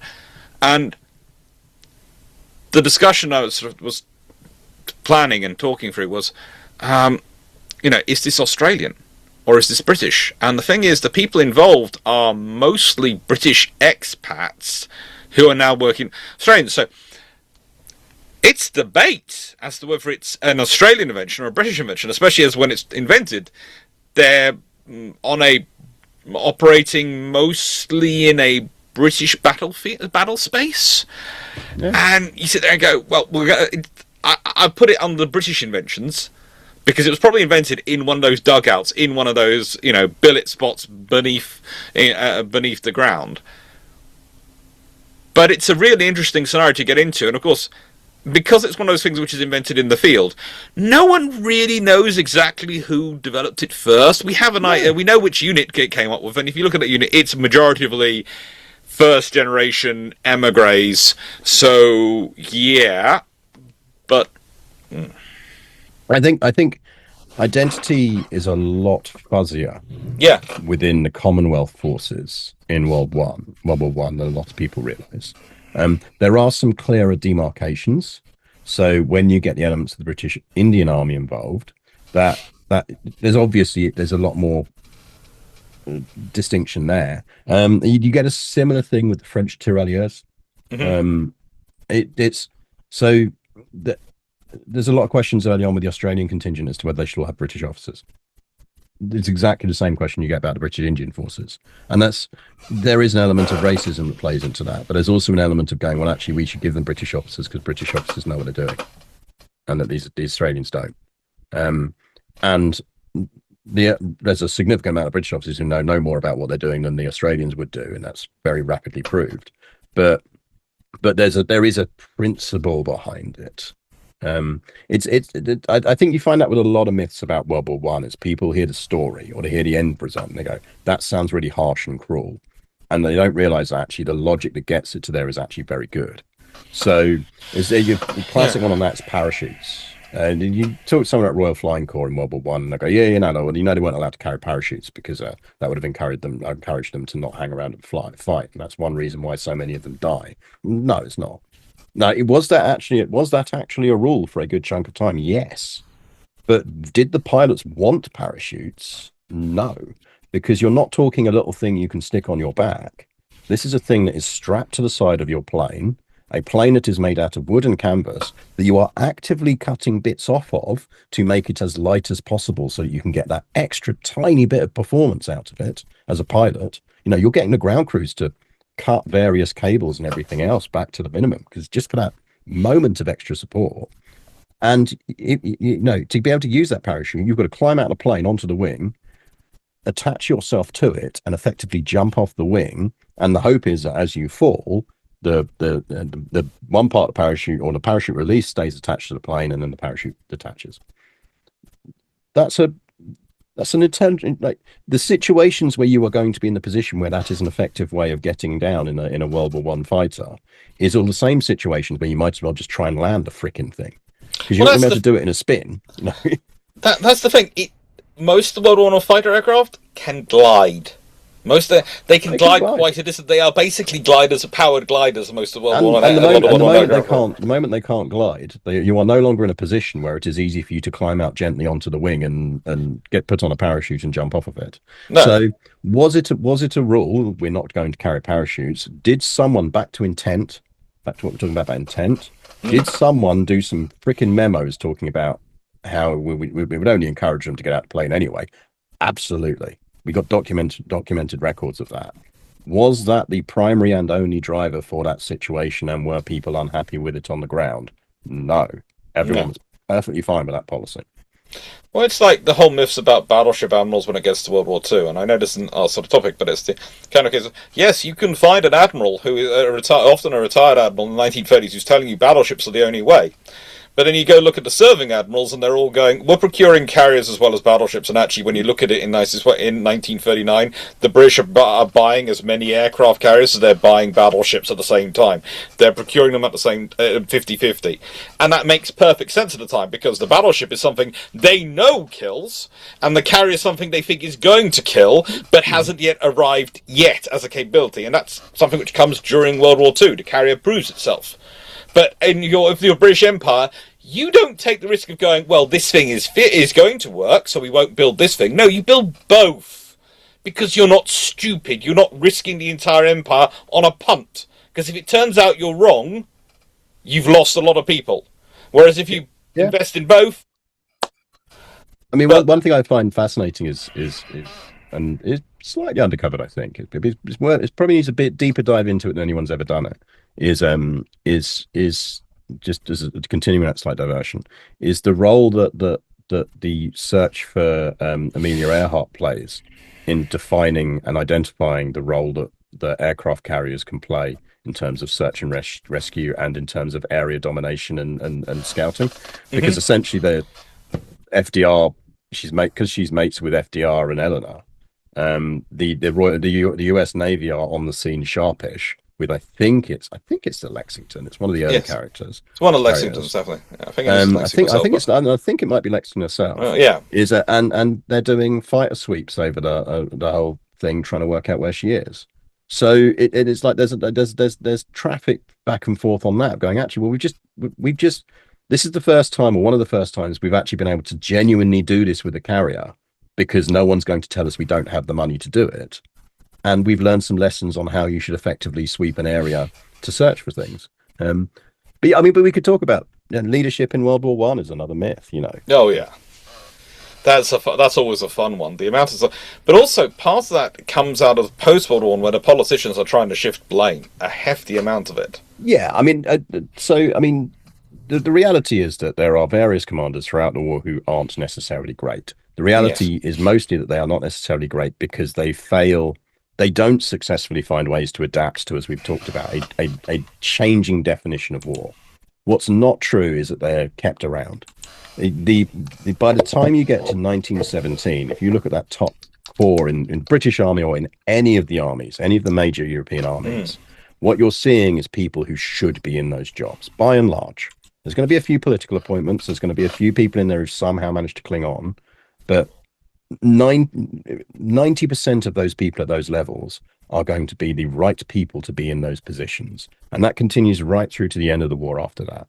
I'd argue that by the time you hit 1918, Gough, maybe, the rest of the British lineup, you'd go, yeah, no, I want him. They're all there.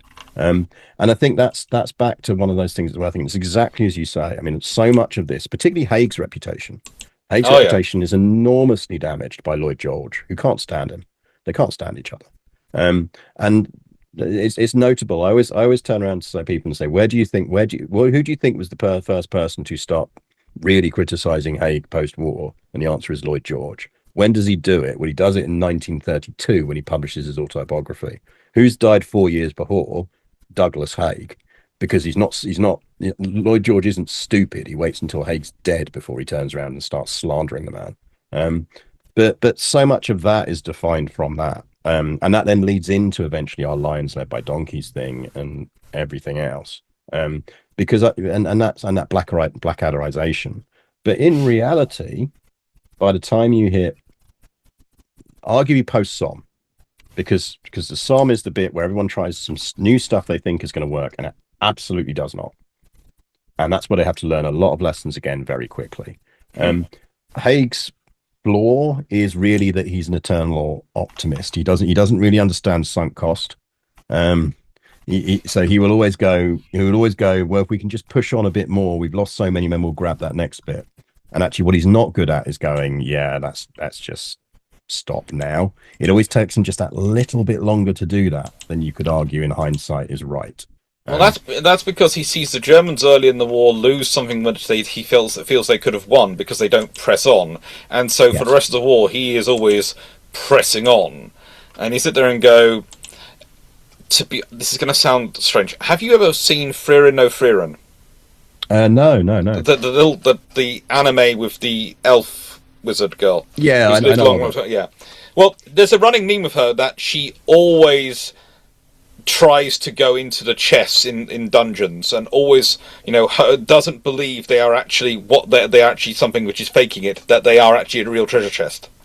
Because in her time period of thousands of years, sometimes the 1% chance that the spell's wrong and they've turned out to be treasure, they have actually had treasure. But this means there's a running theme of her getting trapped in them and getting her hair destroyed. And it sounds weird, but she reminds me in that space of Haig. Because once in his career it has worked, and it is proved to be correct. And so he always does it, just in case. And actually, that changes, that largely changes in the where that stops being a problem once Foch is in charge as Supreme Commander, because Foch doesn't do that. And what he's very good at with Haig and the two men work well together is he's the one who can now turn around and go, yeah, Douglas, stop doing that, please. Right, just no. Let the Americans try over here now. Let the French try over here. Let the Australians try over here. That switch to kind of those, as I say, those 1,000 punches, and then see which ones work. And which is ultimately how the war is won. The war is won because the Allies have enough resource, and the Germans no longer do, for the Allies to just never let the Germans rest. You just keep punching them. You keep punching them. You punch and stop. Punch and stop. Grab a little land here, fine. Grab a bit there. Grab a bit here. You're just stopping them in any way. Rotating units out of the line, replacing losses, organizing themselves, retreating to a new holding line, moving their forces around to be able to punch faster because they've got the internal lines of communication and supply at that point. You're starting to bomb the railways behind them. And by bombing the railways behind them, you're starting to cause them enormous problems. And that form of bombing is not just by plane, it's by railway gun. We're at the point where you're deploying railway guns to do this because you can. So it's, the leadership side of it, I think, is, and I also think there is an element of this that comes in where people assume that, and again, it's a little bit of the Blackadderization, less so with Blackadder, but it was the working man who went over the top, and the officers and the toffs were sat there egging them on. No, like the easiest way to get killed in the British Army in World War I is to be a lieutenant or higher. Like lieutenant through to captain is the most fatal ranks you can have. Second most fatal set is corporal. Yeah, not surprised. Because they're the two sets who tend to be leading at the front in the operations. Sergeants are organising people, captains and above are organising people, and I'll tend to. But they're just they are. It literally goes lieutenants, corporals, captains, sergeants, because they're all the people at the front. In terms of percentages killed and injured, those are the people who are usually having to lead and leading by example. And your officer ranks only start to get safer once you get to, realistically, lieutenant colonel and above. But that's because so many of the lieutenant colonels are not in battalions; they're in other jobs. Yeah, 100%. Again, weirdly, me and Dan Hill were talking about it the other day because we've got some podcast planning we're doing around some other projects, and I've always liked how he puts it. This came up in that, and his one, which I've stolen many times and I've used on battlefields and in talks, is that there's this vision that the officer corps like class in World War One was standing there saying, "Over you go, lads, over you go." And it's not true. The officers in World War One were saying, "Follow me, lads, follow me." Like that's why that junior officer death figure is so high. But it's also why by the time you hit 1918, why those units and the officers within them are so good. Because 9 times out of 10, they are the people that survived and learned from everything that went wrong. That was tough. Everything that couldn't be beaten in 1916. You know, the leadership of the British Army is forged in 1915 and 1916. Less so in 1914. 1914 is just a different style of warfare. I would say 1914 is still the... Well, again, it's the 1914 is the only period I can think of where you have unarmored Rolls Royces with a single machine gun off wandering into no man's land to go, come on, Bertie, get aboard, let's get home. Yeah. And I that sounds really flippant to put it like that, but that's literally what the RNAS were doing at certain points to pick up their pilots. Yeah, I like it's the 1914 is the end of the amateur war. Yeah. And amateur in this sense, I mean, in the British Army is a professional force. What I mean is it's the bit where you could still have a little bit of a legacy of well, Bertie's a bit of a terrible officer, but he's surrounded by good NCOs and we can leave him on the front. You can't do that in 1915 and beyond. So it doesn't happen. No. Right? It just doesn't happen. And there is the other thing. I've met someone the other day who thought that it was like, yeah, but of course they could all buy their ranks. No, the last purchase of a rank in the British Army was banned in 1864 or so? I was like, there is no serving officer in World War One who has purchased a rank. Now, they might have raised a regiment, or a battalion, if they've raised a unit off of their own money, there's a few Canadian businessmen in particular and Scots who do this, then if they're not terrible, they might be offered the colonelcy. Because the colonelcy is sufficiently far removed from anything actually useful that you can turn around and make sure that if they're great, if they're good, brilliant. If they're not, well, they're far enough away that it doesn't matter what they do. Like you can sideline them. Yeah. You can promote to a staff position. You can all sorts of things very quickly. Because you can turn around to kind of go, oh wow, you've done so good in charge of your regiment. You know what we really need is you back in the staff at Division HQ or Corps. Yeah, we need you at Corps. We need you at Corps, and what we'll do is you'll stay the colonel, and the senior major will rivet them up to colonel, but you're still the colonel, sir. You're back with us at staff. You're back with all this. It's still your unit. It's still Bertie's 1st Highland Infantry, but you're not the person who's taking that over the top on the Somme. No. You know, because we need someone who can run that thing. But there again, quite a few of the ones who did do it, had often been officers in the Boer War. Yes. And were found to be quite effective. So you have this idea of, what happened was they served in the Boer War, they then left gone back, they happened to come from maybe a rich family or made their money in business, and then they go, I want to form a regiment, and they'll do it, and they go, and some of them turn out to be very good and end up being, rather than withdrawn to staff, are going, okay, we need a brigade commander. You're it. Yeah, and actually, this is worth remembering as well, as obviously Britain has a very small professional force going into World War One, but it has a very extensive reserve force. And the call up of those reserves is not just about getting more bodies onto the ground, it's about getting the experience back. So it's about turning around and a lot of those reserves that what we refer to these days as the territorial force, a lot of that is that what they're really after is the leadership levels, and that's leadership at every level from NCO up. So it is an element of there's an active element within the army to try and make sure that if you are an effective NCO, you're an effective officer, you're effective, even just an effective private, then when you leave the army post Boer War or something like that you at least stay on in the reserve. Mm-hmm. Because what they want is the ability to, when the British Army needs to rapidly then spool up in terms of size, it's knowing that what it can do is put people in those command positions who at least have been on a battlefield. And that's actually a difference that you get to a certain extent with some of the other forces. And it is a strength of the British forces, is that they do largely manage to make sure that right the way through the war, units aren't going into combat with officers who've never done anything before, or at least not the majority of officers not having done that. There's always going to be new officers fresh out of whatever, but that they're not the people who are going to have to make all the decisions. They might be the people who are going to have to do that leading from the front, but they're not going to be the one, in theory, who is having to coordinate the activities across the whole front or across multiple platoons, everything else. Basically, your corporals and your lieutenants, your junior lieutenants could be newbies, but everyone above them hopefully will be someone who's had some actual experience and has actually served somewhere. And it's if your lieutenant is new, you're damn well making sure that they've got some solid corporals behind them. Yeah. And that the lieutenant knows that if the corporal says, we do a thing, you frickin' do a thing.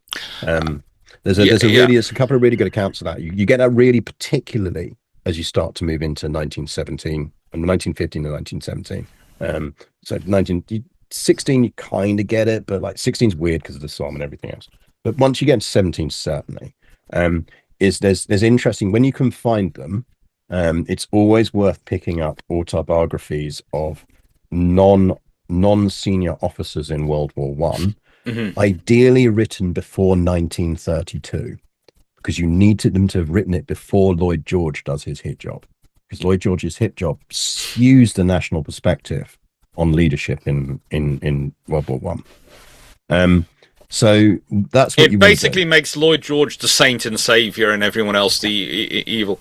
I do always love that because it's in Ministry of Munitions. It was me who got ordered all the machine guns. And you sit there and go, actually, no. The fun thing I have is usually working out which department's ordering all the things, and the amount of times it's actually. There is a really funny conversation which happens during World War One, which is between the Army procurement officer and the officer of the Third Sea Lord, and it is about machine guns, and I only know about this because I found it in the Roskill papers. But Roskill even notes that he's only found one record of this. He doesn't know if it's true. So I've never been able to find the original document he talked about. So I don't know if this is true. It was in the Roskill papers. And basically the conversation goes, from memory, the Army wants machine guns, but they have to go for about 5 different layers of procurement to order them. And they are already annoyed about the armoured cars, which the Third Sea Lord had basically got a message from the RNS, they want some armoured cars, and he'd wandered over to Rolls-Royce, Bentley, and Daimler and gone, look, they need armoured cars, build them, and I'll pay the bill later, okay? Just build what you're building, put them in armour, add a machine gun, get them up front, and send me the bill. And they went, we can't do that, we've got too many layers of procurement, can you? And this is why the first orders for machine guns, the really ones which start to grow the manufacturing capability so they can give the machine guns, are actually issued again by the Navy, not by the Army. Because the Navy procurement system, and one of the things that comes throughout the whole of World War One, there's a bit of a myth of the RNAS get better served and better components than the Royal Flying Corps. And it's the Royal Flying Corps senior officers who believe this. But actually, when you look in the wider army, the army's sitting there going, no, it's literally it's the procurement, because the Royal Navy, when they're procuring aircraft, they include procuring spare parts as part of the order. We don't, because we don't have a system set up for it. It's a different accountants and maintenance systems. And you sit there and go, people don't think about this stuff, but it has a real effect on a long war, how you account and maintain and procure stuff. It's critical too. I mean, we've talked a bit already about the amount. I mean, the Americans, when was it the first 26th, second, and I only know this because I was talking about it the other day, 42nd, the first American units to turn up in 1917. You're looking at about 120-ish thousand men. Yeah, they don't have equipment. Because all of their equipment is crap. There's actually there's a relatively good field gun that the US have already come up with. The 1905 pattern. Someone's going to call me out on that. I think it's the 1905 pattern. 1903. I'm going to go 1903. 1903 field gun. Genuinely quite a good field gun. They have bugger all of them because their procurement processes are so terrible that no one's got around to doing it yet. So what they end up with is French 75s. Because they get there and the French are like, how many? And the Americans are like, we could do with some guns. And the French just like open their giant jacket of a munitions production at that point and go, what do you want, sir? Do you want some 75s? I can give you some 75s. Got some lovely 75s here. So that's they're running around with French 75s, They're running around with you know, Stokes mortars. I think they're mostly using the Shochet machine guns. No, Shochet rifles. It'd be Shochet rifles, Hotchkiss machine guns, Lewis guns if they're lucky. Often British pattern helmets, because we're the ones who got the spare surplus of helmets. And Renault tanks. You know, Patton doing his World War One adventures is doing them in Renault tanks. No US tank makes it to the battlefield in World War One. Just don't. There's no native French US tank that appears on the battlefield in World War One. They're all French or British. Even half the German ones are just captured, repurposed British and French ones. So supply lines matter. Supply lines hugely matter.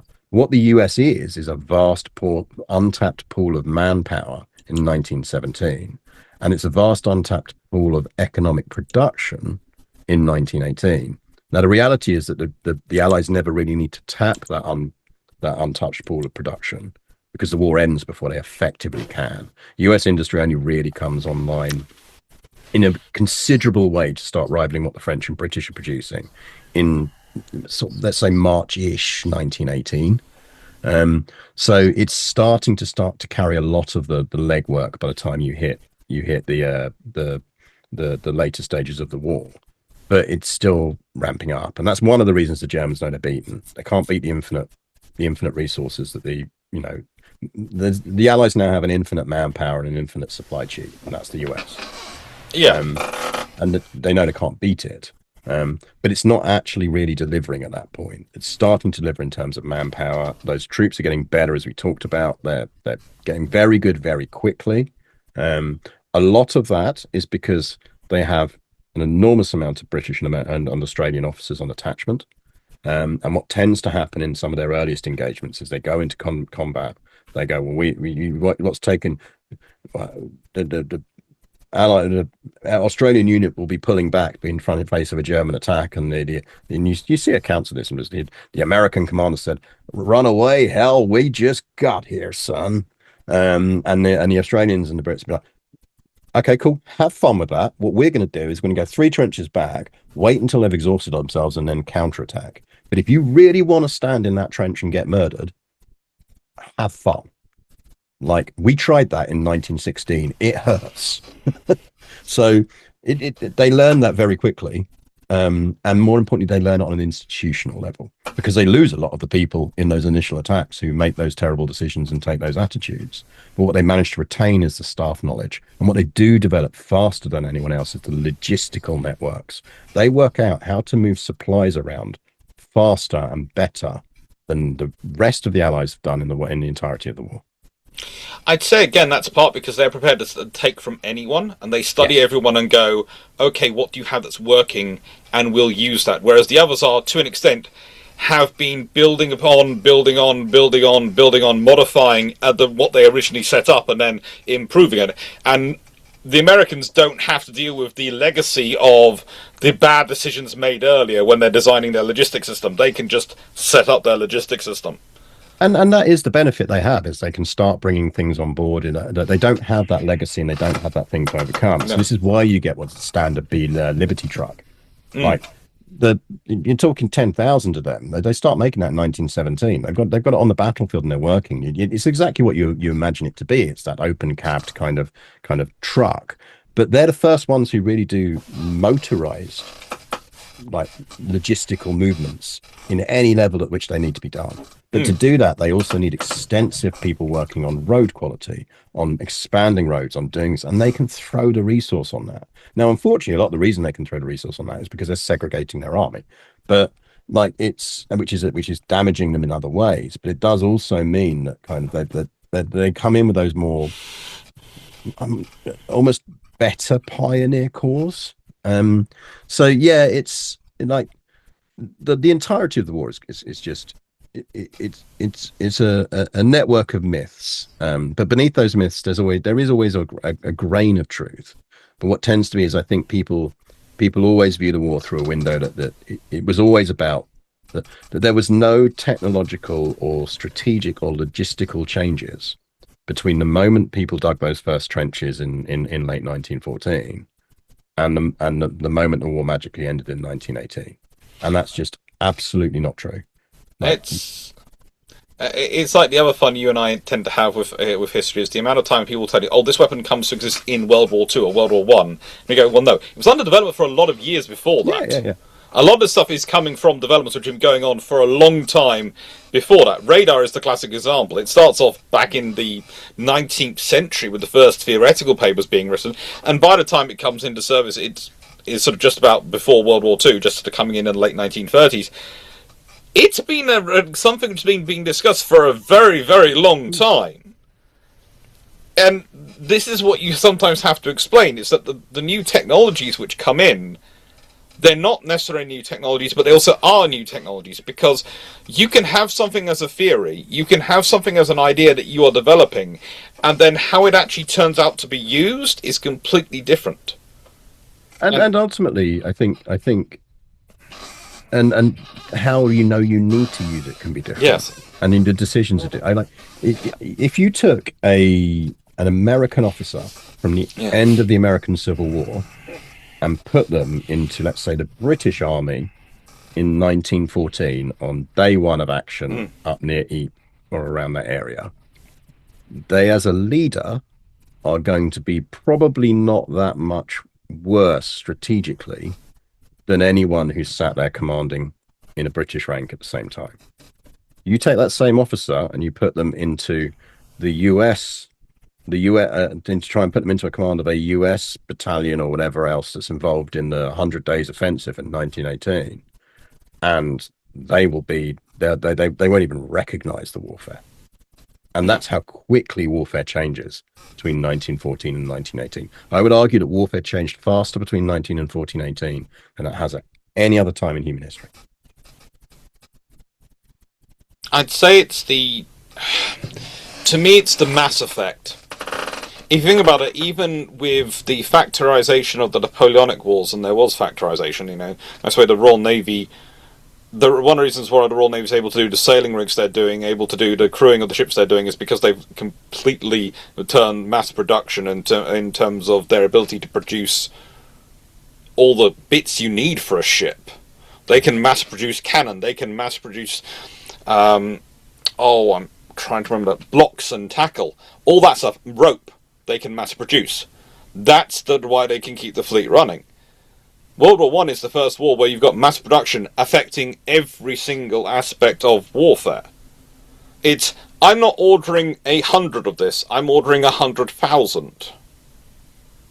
And that's the difference, is when you start applying it on that scale, war becomes not mathematical, because people try and turn war into maths, and I look at it and go, that's lovely, but these things can change. Ask McNamara how that worked out in the Vietnam.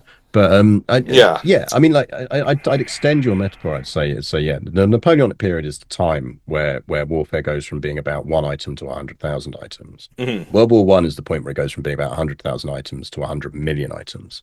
German army fires off, by some reckoning, roughly about 250 million shells during World War One.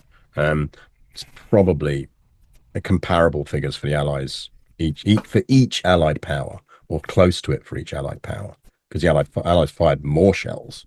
Mm-hmm. I've seen estimates of the total number of shells fired in World War One as being somewhere between 700 and 900 million, and I don't think that can be far off. And just that, in the scale of industry required to create that as an effective fighting force is huge. But so's the scale of change in leadership to be able to manage and battle on a strategic level that involves that amount. You're looking at 10 million shells fired on the first day of Somme or whatever else.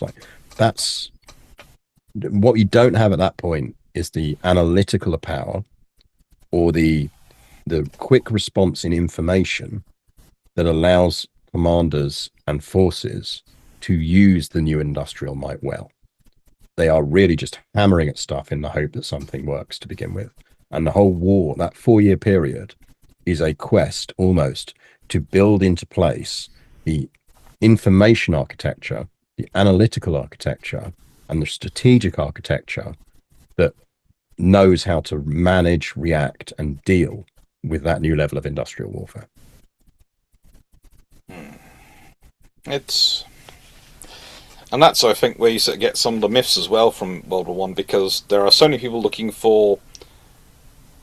I consider often the fountain of most conspiracy theories are people looking for a simple answer to a very complex question. Yeah. And it's the same with most myths. They're looking for a simple answer to a very complex question because people don't want to sometimes don't want to think it's just such a. They want someone to blame sometimes, but also they want something to point to that they can fix. Yeah, and I think there's that's an element of, I'm a massive computer game player and everything else, but I think that is also the simplification that kicks in sometimes in gaming. You get it in World War II's similar thing where you get it with tanks. It's the whole thing of, it's what I call forum arguments, which are good and they're fun. I have them with yourself. We have them in chat on your channel. I've had them on my Twitch channels. We do them, but they can't be mistaken for actual warfare. You can't turn around and go, well, what happens if a Sherman faces off against a Tiger tank? Well, and the Tiger tank will always win because here's its stats versus the Sherman. And you go, yeah, in World of Tanks, sure. But actually, in actual warfare, in an actual combat situation, the stats on the tank are possibly the least important thing in this, apart from maybe the size, the depth of its armor. But actually, even that is only going to be a short-term victory, because the reality is if the Tiger doesn't have the fuel to get away, if the first thing the Sherman does is radio in its freaking position, so okay, sure, it manages to blow away the Sherman, which is great until that Tempest roars up and sticks a rocket up its arse. It's, and even as Chieftain says, and over the years, and as I know him from saying and chatting to him, often statistically in most World War II tank battles where it is genuinely tank on tank, the winning party is whoever fired first. Mm-hmm. The actual class of tank has no bearing on the outcome, or limited bearing on the outcome, because as he says, I remember I'd saying that to him once and he described it to me as to why. He said, yeah, because being fired on is a significant emotional event. It tends to undermine your ability to respond in an effective way. You've lost the advantage, you've lost the initiative. And I do think that's something that you can get from gaming. And that's something that you can get from World of Tanks. Is a lot of times you'll see people go, oh, no, this game was rubbish. Like if they manage to shoot you before you shoot them, you've got no way of coming back from it. And you go, yeah, well, welcome to actual tank warfare, because that's how it works. I have that same fun with ships, because the amount of times I was talking to someone, they were going, Yamatos, they were invulnerable to basically everything other than about 2 or 3 other battleships in the world. I was going, what do you mean? Yes, they'll take the first round hits. Yeah, that's what most battleship armor will get you. It'll take you to tank the first round. It's the next rounds coming in which are going to cause you trouble. And the trouble for the Yamatos was their 18-inch guns had the slowest rate of fire when actually in operation of pretty much anyone. Because the 18-inch shell is that big, that heavy, but also because their ability to move the shells up and down, their ability to move the shells up from the magazines, they had a very slow system for doing it comparatively to others because of the weight of the shells and their bulk and their sensitivity when moving them up and down. And this is the advantage of the 14-inch gun on the King George V. I hate the 14-inch gun. I seriously wish they'd gone with the 915 configuration for King George V.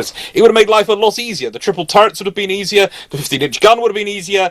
Everything would have been easier. But they went with the 14. And the reason they go to 14 is because the rate of fire they can get from the 14 using similar technology, but the 14-inch shell is that much smaller, that much less bulky, and they can maneuver and move it up so they can have a higher sustained rate of fire. Because the first round isn't going to do anything really to an enemy most of the time in a naval battle, unless you get really, really freaking lucky. It's going to be the second round, the third round, the fourth round, which is going to destroy them. And this is ultimately going back on the World War I combat thing. This is what happens on land, is as we've talked about. Like, I think sometimes you get, well, if they did this thing, they'd have broken through here and blah blah blah, and you go, yeah, but that World War I combat, what wins it eventually, and what everyone realizes how it works eventually, is you hit them, they hit you back. Do you manage to hold when they hit you back? And if you don't, do you get pushed back further than you started? That's the entire combat strategy on that. For that's how the war settles down. There are tactical variations on how that happens, but on a strategic level, that's what happens. And so much of the war is won because there comes a point where the Allies can keep hitting the Germans and hold, and the Germans can't counterattack them effectively out of those positions, and they get tremendous losses doing it. The Allies take tremendous losses holding those positions, but they manage to start holding them. And they hold them because technology is better, because they found ways of supplying things, because they found ways of breaking through and losing less men in the process. You know, they found ways of disrupting the German ability to counterattack through aerial dominance, through rapid transmission of information back, so that artillery can be targeted specifically on German counterattacks, so that you can change your artillery targeting and your artillery fire plan on the fly in the middle of the battle, which is a thing that in 1916 no one can do. You have a fire plan, and that fire plan is going to be the fire plan for the next 4 hours minimum. Well, my dad's favourite story about his father, who was an artilleryman and actually got gassed during World War One, was he was always he liked to have he insisted he had telephones in every room of the house. Why? Because by the time he'd left the trenches and artillery, the thing is, the phone communication back had become the most important thing. And for the rest of his life, it was important to have a phone, because the communication would mean enable him to, was the thing he saw as the most critical thing. The ability to communicate. And a telephone line, say, put down for the artillery direction, all those things, had been so... He was in I think, from what I've looked at, my dad's father was in a very heavy artillery section, because he'd been, to an extent, Royal Navy, then he'd gone out and become a lawyer and worked in the dockyards in Liverpool and Mersey, and sort of done a lot of stuff to the shipping up there.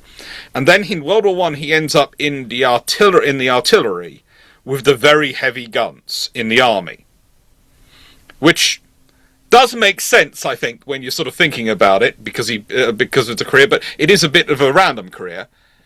And yeah, he was upset.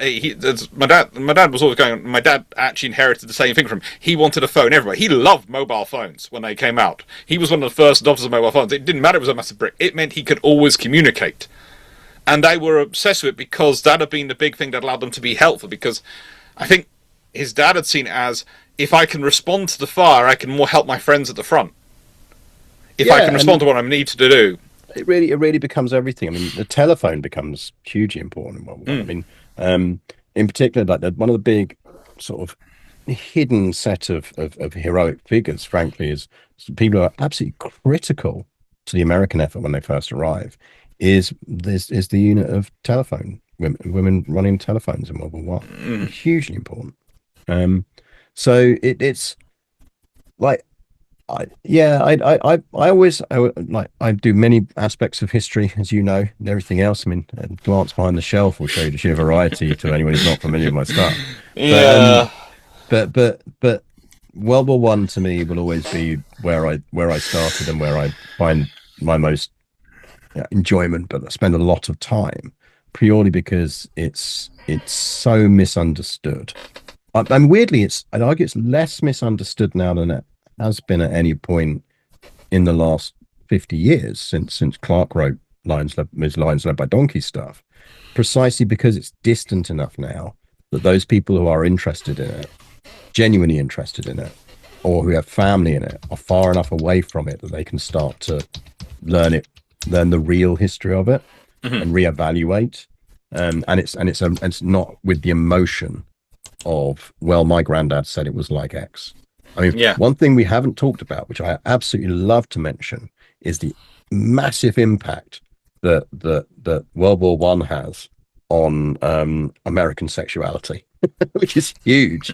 In the sense that as a short version on that one is, one thing we actually have. I PhD who did a brilliant piece on this a while back. I'll see if I can dig out her paper on it, and we can include it as a link. Okay. But, It's she did a lot of work looking at the letters of wives and girlfriends um, before their boyfriends and husbands were sent to France or deployed to France as part of the American force, and in comparative terms with those letters afterwards, after they returned. And what she was specifically looking at was their letters between each other, so within friend groups and friend networks. So what would be the modern equivalent of a WhatsApp group? You know, the chat you have on your WhatsApp group. So what she was really looking at, and there's not a lot of these things survive in enough level that you can study this, because it's just chats between women were not seen as important, so they're not kept. I know. But where she's found pockets of these things that have been preserved, where all parties preserved the letters and they still exist or existed long enough for her to get access to them. You know, can I read grandma's letters? Then finding all the other grandmas and going, can I read your grandma's letters? Did she keep them? Did they? What you build up from that is a picture that, to keep it work safe, the ability of your average American male to perform in a satisfactory way for his partner on his return was significantly improved over when he left, because that's their first encounter with French girls. And when they're back behind the front and they're forming romances or one-off dalliances or whatever else, if they're not very good at the things they need to do to make sure it's a mutually beneficial affair, they are being told how to be better at making it that. So when they come back, they bring that knowledge back with them. And that is a contributing factor to the massive sexual revolution that happens in the 1920s in America, as well as the close contact between men and what that means in terms of LGBTQ plus history and all of that. But those elements start with World War One. We think of them as starting in World War Two. We think of all the jokes about, you know, everything else in World War Two. And that starts for the Americans very much in World War One, because for a significant percentage of the American forces or those who serve, it's their first encounter with a slightly more liberal approach to sexual relationships than was existing within what was a very, very conservative and sort of Protestant approach to things within the US at the time. So many of these little ripples that come out of the war, come out of World War One. They're just everywhere. It's impossible to look and find and go, oh no, hang on, that there's the origin for that is, everyone thinks the origin for that is World War Two, but when you dig into it, no, it started in World War One. Yeah, this is. And thank you for, because I've heard that you're telling her that when you're not keeping your work safe. Thank you for keeping your work safe. You've heard the non-work safe version of that. And I was sitting there going, this could go good, this could go bad. But yeah, it is.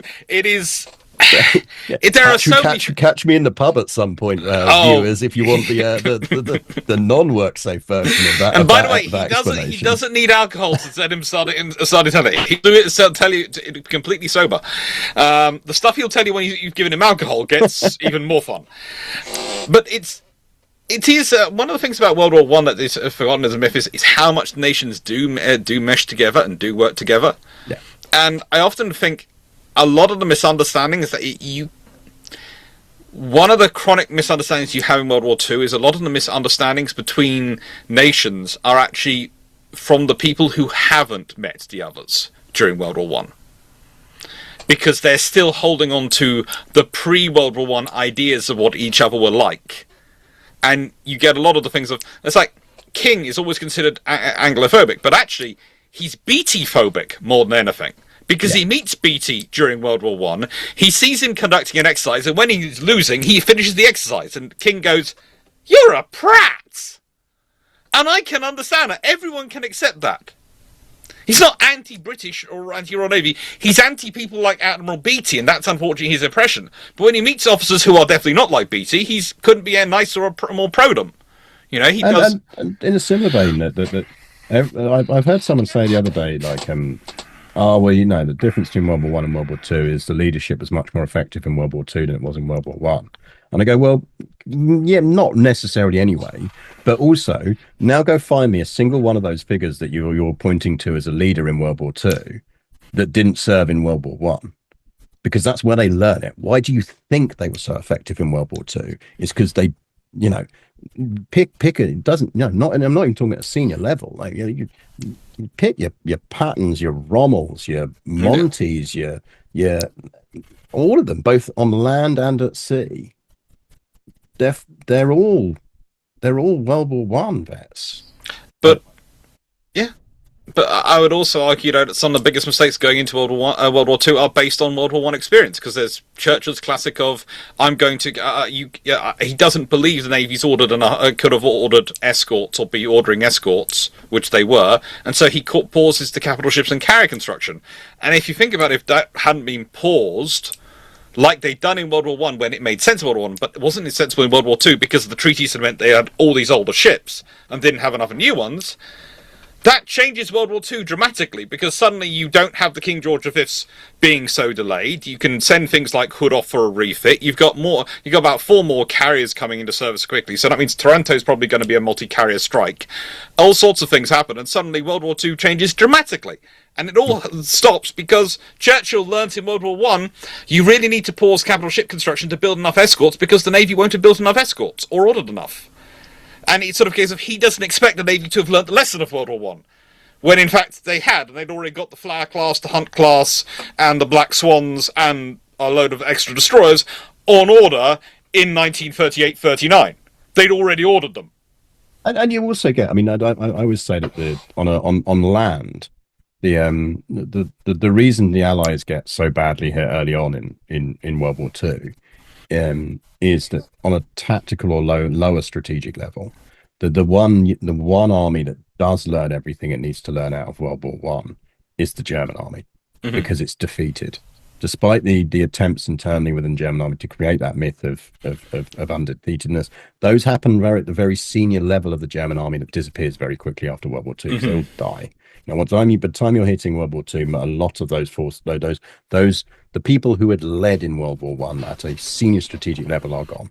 You know, the Hindenburgs, your Ludendorffs. You've got a few figures hanging around, but they're not really in power anymore. You've got your von Mackensens and whatever else. You have von Hammersteins, and actually the ones that are still around are the ones that are now very anti-Hitler, frankly, and won't work with him. But what you do have is all those people who are effective junior commanders, and who were the ones who had to deal with those Allied punches that took them out. Now knowing, well, actually, why was I beaten?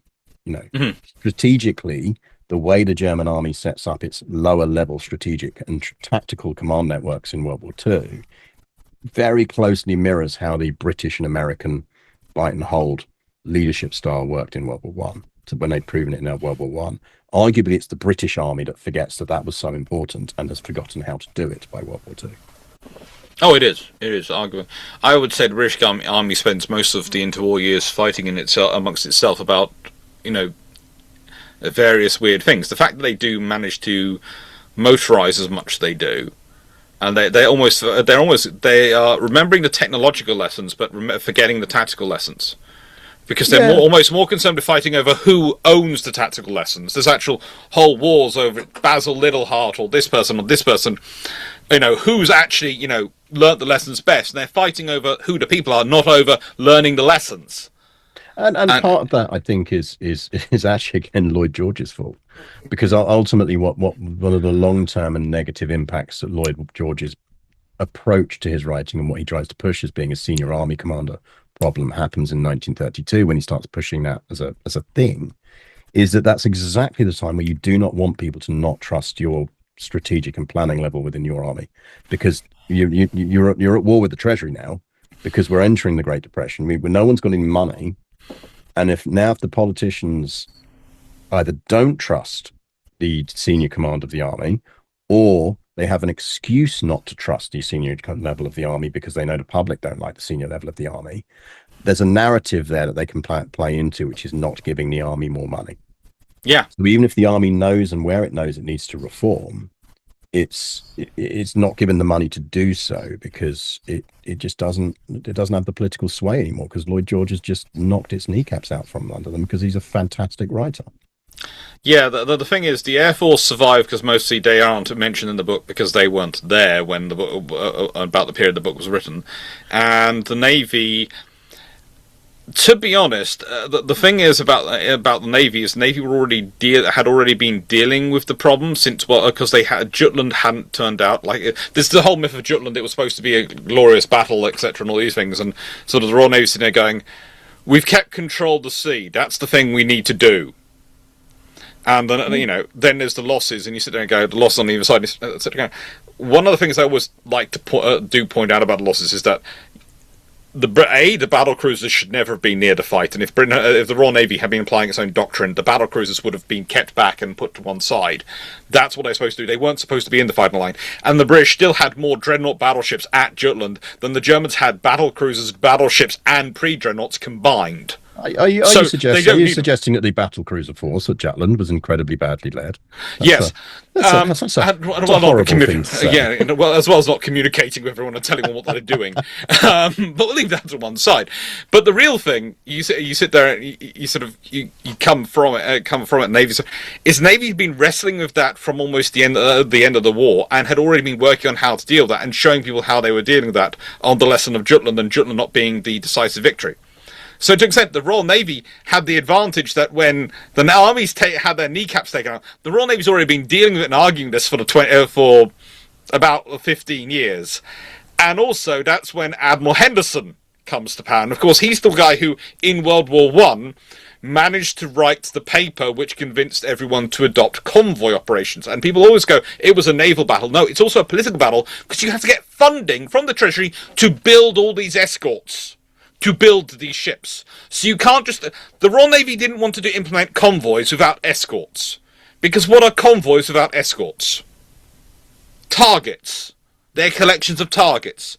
You do not want to... Let's put it this way. If you have a choice between ships saying unescorted singly or unescorted in a convoy, realistically, you actually do prefer them going singly. Because if they're unescorted in a convoy, then that submarine surfaces and goes through on the surface with its deck gun, just mowing them down.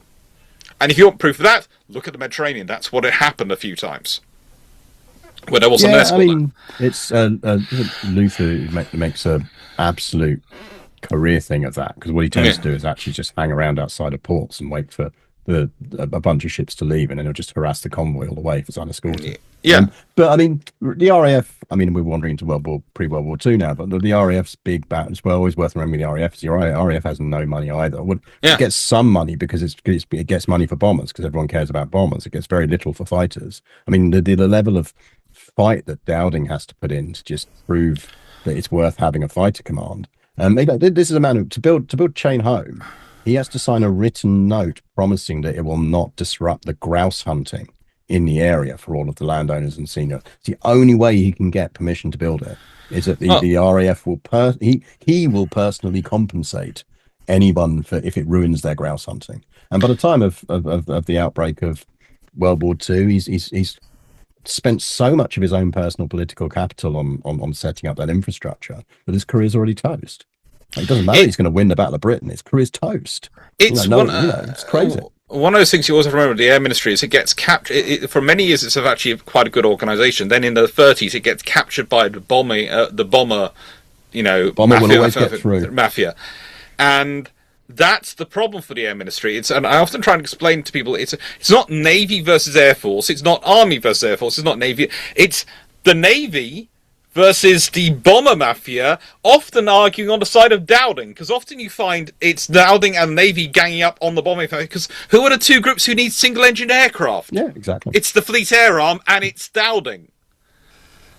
And the poor Coastal Command gets abandoned in the middle, because Coastal Command is considered a threat by Bomber Command because they want multi-engine aircraft because they need long-range search, and Navy's going, well, you're not part of our structure, and we really can't get into it as well as fight for the carriers. We can't do both. We don't have the political capital to do both, especially as you're completely part of the other service. And this is a legacy of the myths of World War I think, to an extent, because also there's the myth which comes out of World War I, which is the bombers would have gone through. Yes. There is that myth, and you've got Giulio Duhe of the Italian guy who basically is prophesying that future wars are going to be won by thousands of bombers dropping 100 tons of nerve and biological warfare bombs on cities each, and turning up, and you just sit there and go, that's horrific. I can understand coming out of World War I, that's horrific, but that's a myth which actually takes hold in the immediate 20s and 30s post World War I, and does a huge amount of stuff for World War Two. It has a huge impact on World War Two. And I think part of that is that it is established in World War One that fighter supremacy, air supremacy is a thing. Yeah, Um, and actually, a lot of that is suppression of railway guns, suppression of long range artillery. That's the real impact that fighter planes have. They're not going up against bombers, you know. What they do is stop the Zeppelin raids. And so much of this is also based on how much panic the Zeppelin raids cause at various points. I mean, I am sat half a mile from my local pub here in Walthamstow, the one I go to the most drinking in, which was damaged by Zeppelin bombs in World War One. You know, so you know, my whole area. I'm living in an area that was plagued by them, but that was the threat there, which no one really picked up at the time. It wasn't so much the damage they do, is that people saw them as a thing that couldn't be dealt with, and that continues to a certain extent to set the trend. What everyone misses is by the end of World War Two, the start of the Zeppelin raids, no one knows how to deal with them. You don't have the fighters that can effectively do it. What you need is a change in ammunition. Without going heavily into detail on it, is you need a shift away to finding an incendiary ammunition that is actually going to take them down. So it's not just enough to have a thing that explodes, yeah, because it'll just go straight through the envelope and then explode on the other side. You know, it's not enough to have something that is hot, because it might not trigger everything. So finding that perfect balance of incendiary ammunition is the thing that remains a barrier to dealing with Zeppelins. That's an aircraft flying fast and high enough, and sweeping and finding them. Effectively the ability to find a Zeppelin at night is quite hard. Once all those things have largely been not necessarily dealt with, but there are ways of dealing with them. There are ways that are reasonably effective.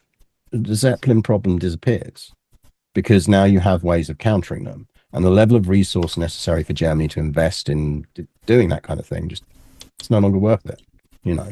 So I think that's one lesson that gets lost is everyone goes, well, we'd have no way of knowing, with bombers, we'd have no way of dealing with them, so they're always going to get through. And yeah, so did Zeppelins, and then we worked out how to deal with them.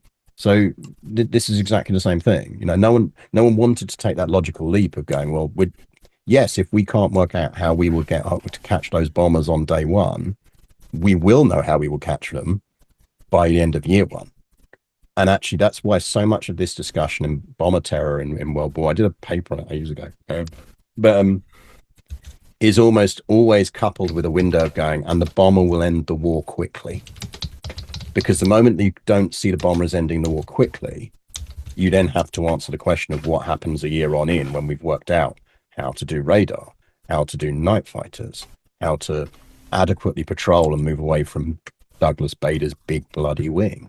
You know, what happens once we work out how to handle with things? So all of the debate around the bombers will always win is based on taking things like looking at the German Condor activity in Spain and going, look how damaging that was to the Spanish war effort. And you go, yeah, but it wasn't the decisive factor. The decisive factor was everything else that was going wrong in the Spanish with the Spanish war effort. So yeah, I mean, but yeah, it is. It's a product of World War One, but it's also a product of not learning from World War One. Again, like the thing that no one, I mean, the other myth is no one ever says it will be over by Christmas.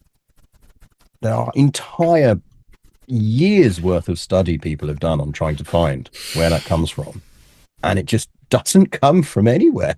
No one ever said it. Like it's probably people down the pub going, "It'll be over by Christmas, so we better." It will be people blowharding in places. It won't be anyone a public or a senior official. And that's what it is. The general consensus is that it probably actually it probably started as something your local pub bore said. Well, of course this will be over by Christmas. I mean, certainly given when the combat starts and everything else. There's a massive burst of people signing up. It's really interesting to look at when people volunteer. Yeah. There is a burst of sign-ups when war starts. When war breaks out, there's a burst of sign-ups.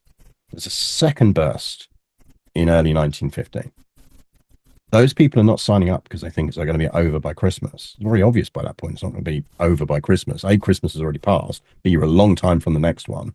And so if they thought it was going to be a quick war, they wouldn't be saying it. So what you get is there's these bursts of people signing up. That correlate with, like, actually, yeah, it probably was a bunch of pub bores that were kind of going, yeah, well, we're so much better than them, it'll be over by Christmas. No one in a senior level or anything above, the moment that war bogs down, everyone thinks it's going to be at least 4 or 5 years, like at least. But it's if you again speak to general public myths today, and I don't actually, this is one I don't think we can blame on Alan Clarke. I don't think he does it either. It's maybe it shows up as a line in Blackadder, but I don't think it does even there. So it's a pervasive myth that someone somewhere in British High Command said, "Of course, it'll be all over by Christmas," and that was an attitude, and it just wasn't. If anything, what seems more prevalent is instances of people saying it ironically, which implies that somewhere they think someone else said it first non-ironically, but we can't find anyone who said it non-ironically. So it's like it is probably the pub ball. It's probably the pub ball. That's we all. And the thing is, that's part of one of the things that's forgotten today with the sheer number of pubs which have gone in the UK is the fact that there used to be a colossal pub network in the UK, and people would often wander between pubs, and they'd have their local, and they'd have other ones they might go on to other days. And well, you have your work local, you have your Sunday local, you have your nearest pub, you have your one that you meet your family in, and all that kind of stuff. Yeah, and so there's a lot of opportunities for you to say it and for it to pass round, and that's it's kind of the equivalent of what happens today. It would be someone that would say it on Twitter. Yeah. And then it's exactly so we could easily pick out who was the person who said it. But the thing is, you can't in that kind of social network. And then it's a similar one, but then you also get instances of where we can mostly trace back where the origins of certain things. So a really good example of that is Manfred von Richthofen, the Red Baron. Yes, the Red Baron is one of his nicknames in British and German press at the time. It's absolutely not his main nickname in German press. It's absolutely not his main nickname in British literature and British everything. The majority of cultural hooks on that becoming how we know him, so I'm not saying he was never called this before. No. I'm saying that the point where it becomes universal that he's called that is after the Peanuts cartoon comes out and Snoopy starts fighting him in Peanuts, because in the Peanuts comic he's the Red Baron. Yeah. So, and which he is. Like, Schultz was a brilliant guy. Schultz was a veteran. Schultz knew war. But again, I think that's a really good example of how some of them. Sometimes you can go, well, why does everyone know a thing is a thing? And then actually, what you can do with that is even on a base level, and there's more work to do around that if someone ever wants to do it. But so a lot of it is just looking at statistical usage of how often the term comes up and then cross-referencing that against first instances. But yeah, there is a relatively strong case to make out that people would still probably know the Red Baron anyway. They just might not know him as the Red Baron. And that the reason we all or a generation of us, several generations of us all know him as Red Baron, is because that's exactly how Snoopy was fighting him. It's the reason the Sopwith Camel is the most well-known World War I plane. That kind of thing. Actually, I was trying. This is something you and I. I'm trying to remember. It's the Royal Aircraft RA5, isn't it? That was the actual aircraft, which was the one which was the good at going after the airships, not the Camel. I'm trying to remember. I think it was the RA5 because what you're mostly looking at is height. And it's one of those scenarios again of people. You start talking about airships interception, they go, "Oh, the Camels must be." No, it's the RA5, which you won't hear about. Or there is the Sopwith Dolphin, which is always one which is forgotten. And everyone knows the Sopwith Camel because Snoopy threw one. That's what everyone knows the Sopwith Camel. And yeah. Same reason everyone knows Spitfires is because they're in the films and they look cool. Yeah, it's. Whereas it was the Hurricane, the Tempest, the Typhoon. It's the reason everyone knows about tribal class destroyers because some idiot wrote a book about it and it was really popular. I wish. Everyone watching should buy it. Thank you. With that being said, though, when's your next book coming out? I do not have a book in the works at the moment, other than a novel I'm slowly working on because my ADHD brain absolutely stops me from writing books. But I do have next year. I am should be launching a new history podcast, so that'll come Oh, out next cool. week.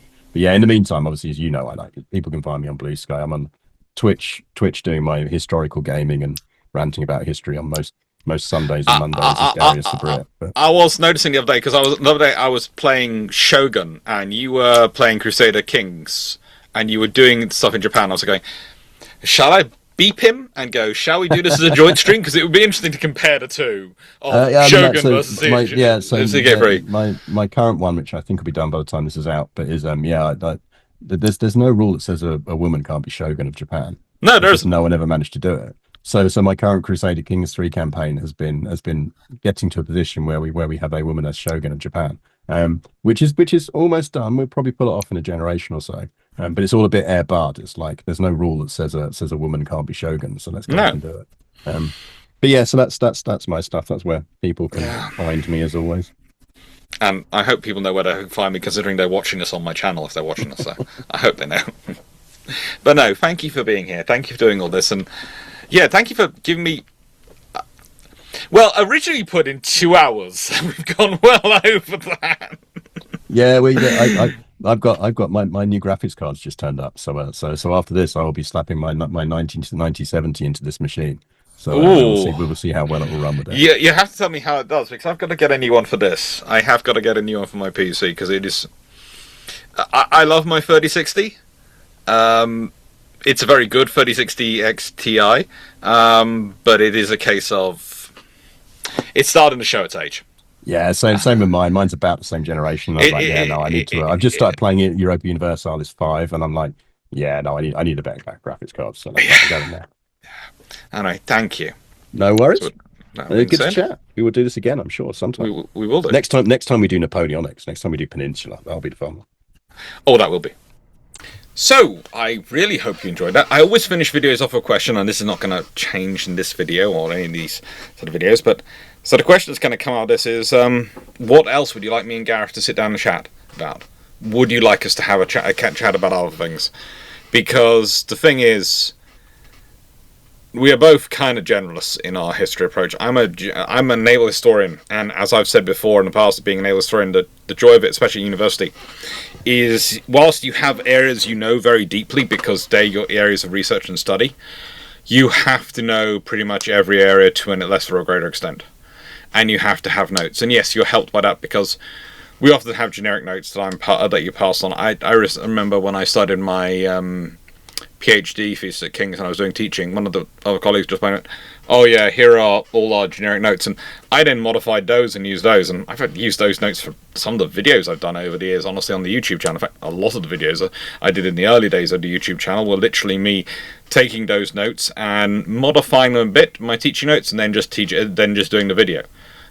Nowadays I tend to be slightly more prescriptive, but I've still got a huge number of notes, and occasionally you will know when I'm just using my teaching notes, because usually a case of I'll mention something along the lines of, oh, this is something I taught a while ago, or something like that. So, and the reason I put it in the video is so that I know there is so if someone's watching it who's seen me do the lecture and is going, this sounds very similar to the lecture you gave me. Oh, it is basically the lecture you gave me. You've just modified it a little bit.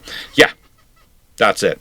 But me and Gareth is great, and he's got a new podcast series coming out next year, and he's got all sorts of things he's working on, and it's always fun to hang around with him. It really is fun, and I really hope his fiction book comes out soon. The book he's working on, the novel. I think it's going to be excellent. He's been working on it for a while, and he's got some really cool ideas going into there. Thank you very much for watching. Hope you enjoyed. Hope you like, share, and subscribe. And hope you're looking forward to next week. If everything's gone right today, you potentially already, even by the time this has gone live, have seen what's advertised for next Wednesdays. Next Wednesday's Two Historians is not a Two Historians. It's a Bilge Pumps Christmas special. And hopefully it's been recorded if everything's gone to plan this Wednesday morning. And it's about frigates. And it's myself. It's Sal Merculagus, it's Drac, and it's Jamie Seedale from our carriers coming back to do a Bilge Pump special. And to an extent, that's what Bilge Pumps is probably going to become. From now on, it's going to become us doing specials and doing, every now and again, doing an extra Bilge Pumps. We would like to get a proper series back, but Special's been so busy organising that the moment I said, let's do some specials, everyone went, oh, we can fit in those, because if we think of it as a special, then we're doing a one-off, and we don't immediately think, oh, we now have to free up this day every week.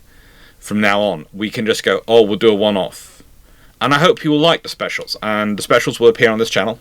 They'll appear on a Wednesday when they come, and I hope you'll enjoy them. If there are topics you'd like us to cover, we will probably often include Sal, because it's lovely to have him along. And it does mean there's 2 angry Brits, 1 angry American, and 1 angry Australian. Or just an Australian. They're all angry. But, it works. Thank you very much for watching. Hope you enjoyed, and thank you. If you liked the video, please do like, share, and subscribe. And now to the outtake where the technology went wrong. It's fun. I mean, if you want a good example of that, almost the perfect example of that to me is always, I'd like to use it a lot, is jute. Jute is a plant very much like hemp. It is grown in India in vast quantities, was a huge product of the empire. The reason jute is, you will not know, 90% of people listening will not have heard of jute. What they will have heard of is the stuff that jute makes. Jute is what the primary ingredient of what a material that we all know better as hessian. Hessian is primarily made out of jute. It's the rag end bits of the plant, all of that. Also used for rope, huge for rope and naval reasons. All of that raw material comes out of India at this time going into World War One. The primary and largest place of manufacturing and taking jute and turning it into rope, into sacks for everything for potato. Everything we have in plastic bags now used in jute bags. Yeah. In your backings on carpets, less critical in war, but your hessian tents, your hessian coverings are really critical. And similarly, your rope, you're still using vast amounts of rope in naval terms, but also sandbags. All of that stuff is made in Dundee. That is one of the 3 J's that Dundee is built on. It's built on what?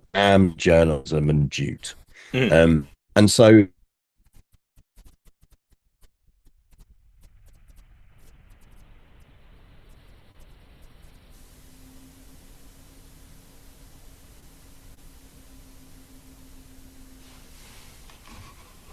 in a specific way, and pre-synthetic oils, the only way you could lubricate that in a very specific way was whale oil. Yeah. So you bring in the whale oil to Dundee, you bring in the jute from India, you turn that into hessian, and that's how you're then turning out 1 million sandbags a month at peak. That's the strength of the empire. That is, yes. And I think, I'm not sure if it happened for you, but if Zoom for me just froze a second in the middle of your making that, giving that discussion. I hope it's recorded, because they're recording it to the cloud, so I hope it's got it all. Yeah, I mean, we can cut in if you want. I mean, if it's useful, I can turn on my local recording at this end. Yeah, just because it keeps pausing for some reason for you, and then just in case. Yeah, it might be my connection. I'm not getting any warnings here, but I'm not getting any warnings on mine, so it could be just Zoom being Zoom. It happens. Well, I'll tell you what. Hang on. Let me turn on local recording via OBS, because then I can just ping you a link to that afterwards if it gets cut off, and then I'm quite happy to just do that thing again and start from. Well, a really good example of that is jute. Yes, please. Start from that. Let me just start OBS. Because I must admit, normally if I'd thought about it, normally what I would do is I'd do an OBS capture on this anyway. There's nothing worse than recording with someone and then not getting anything off of it. I just make sure I'm getting audio off of that. But now, do you want me to capture both the Zoom meeting out? I'll tell you what, I'll capture my view on it, and you can always overlay that if you want to. That's good. Thank you. Reset our recording. Let's check. Yeah, I've got audio coming through from mine. Start recording. Okay, yeah, I'm recording at my end. So, but yeah, right.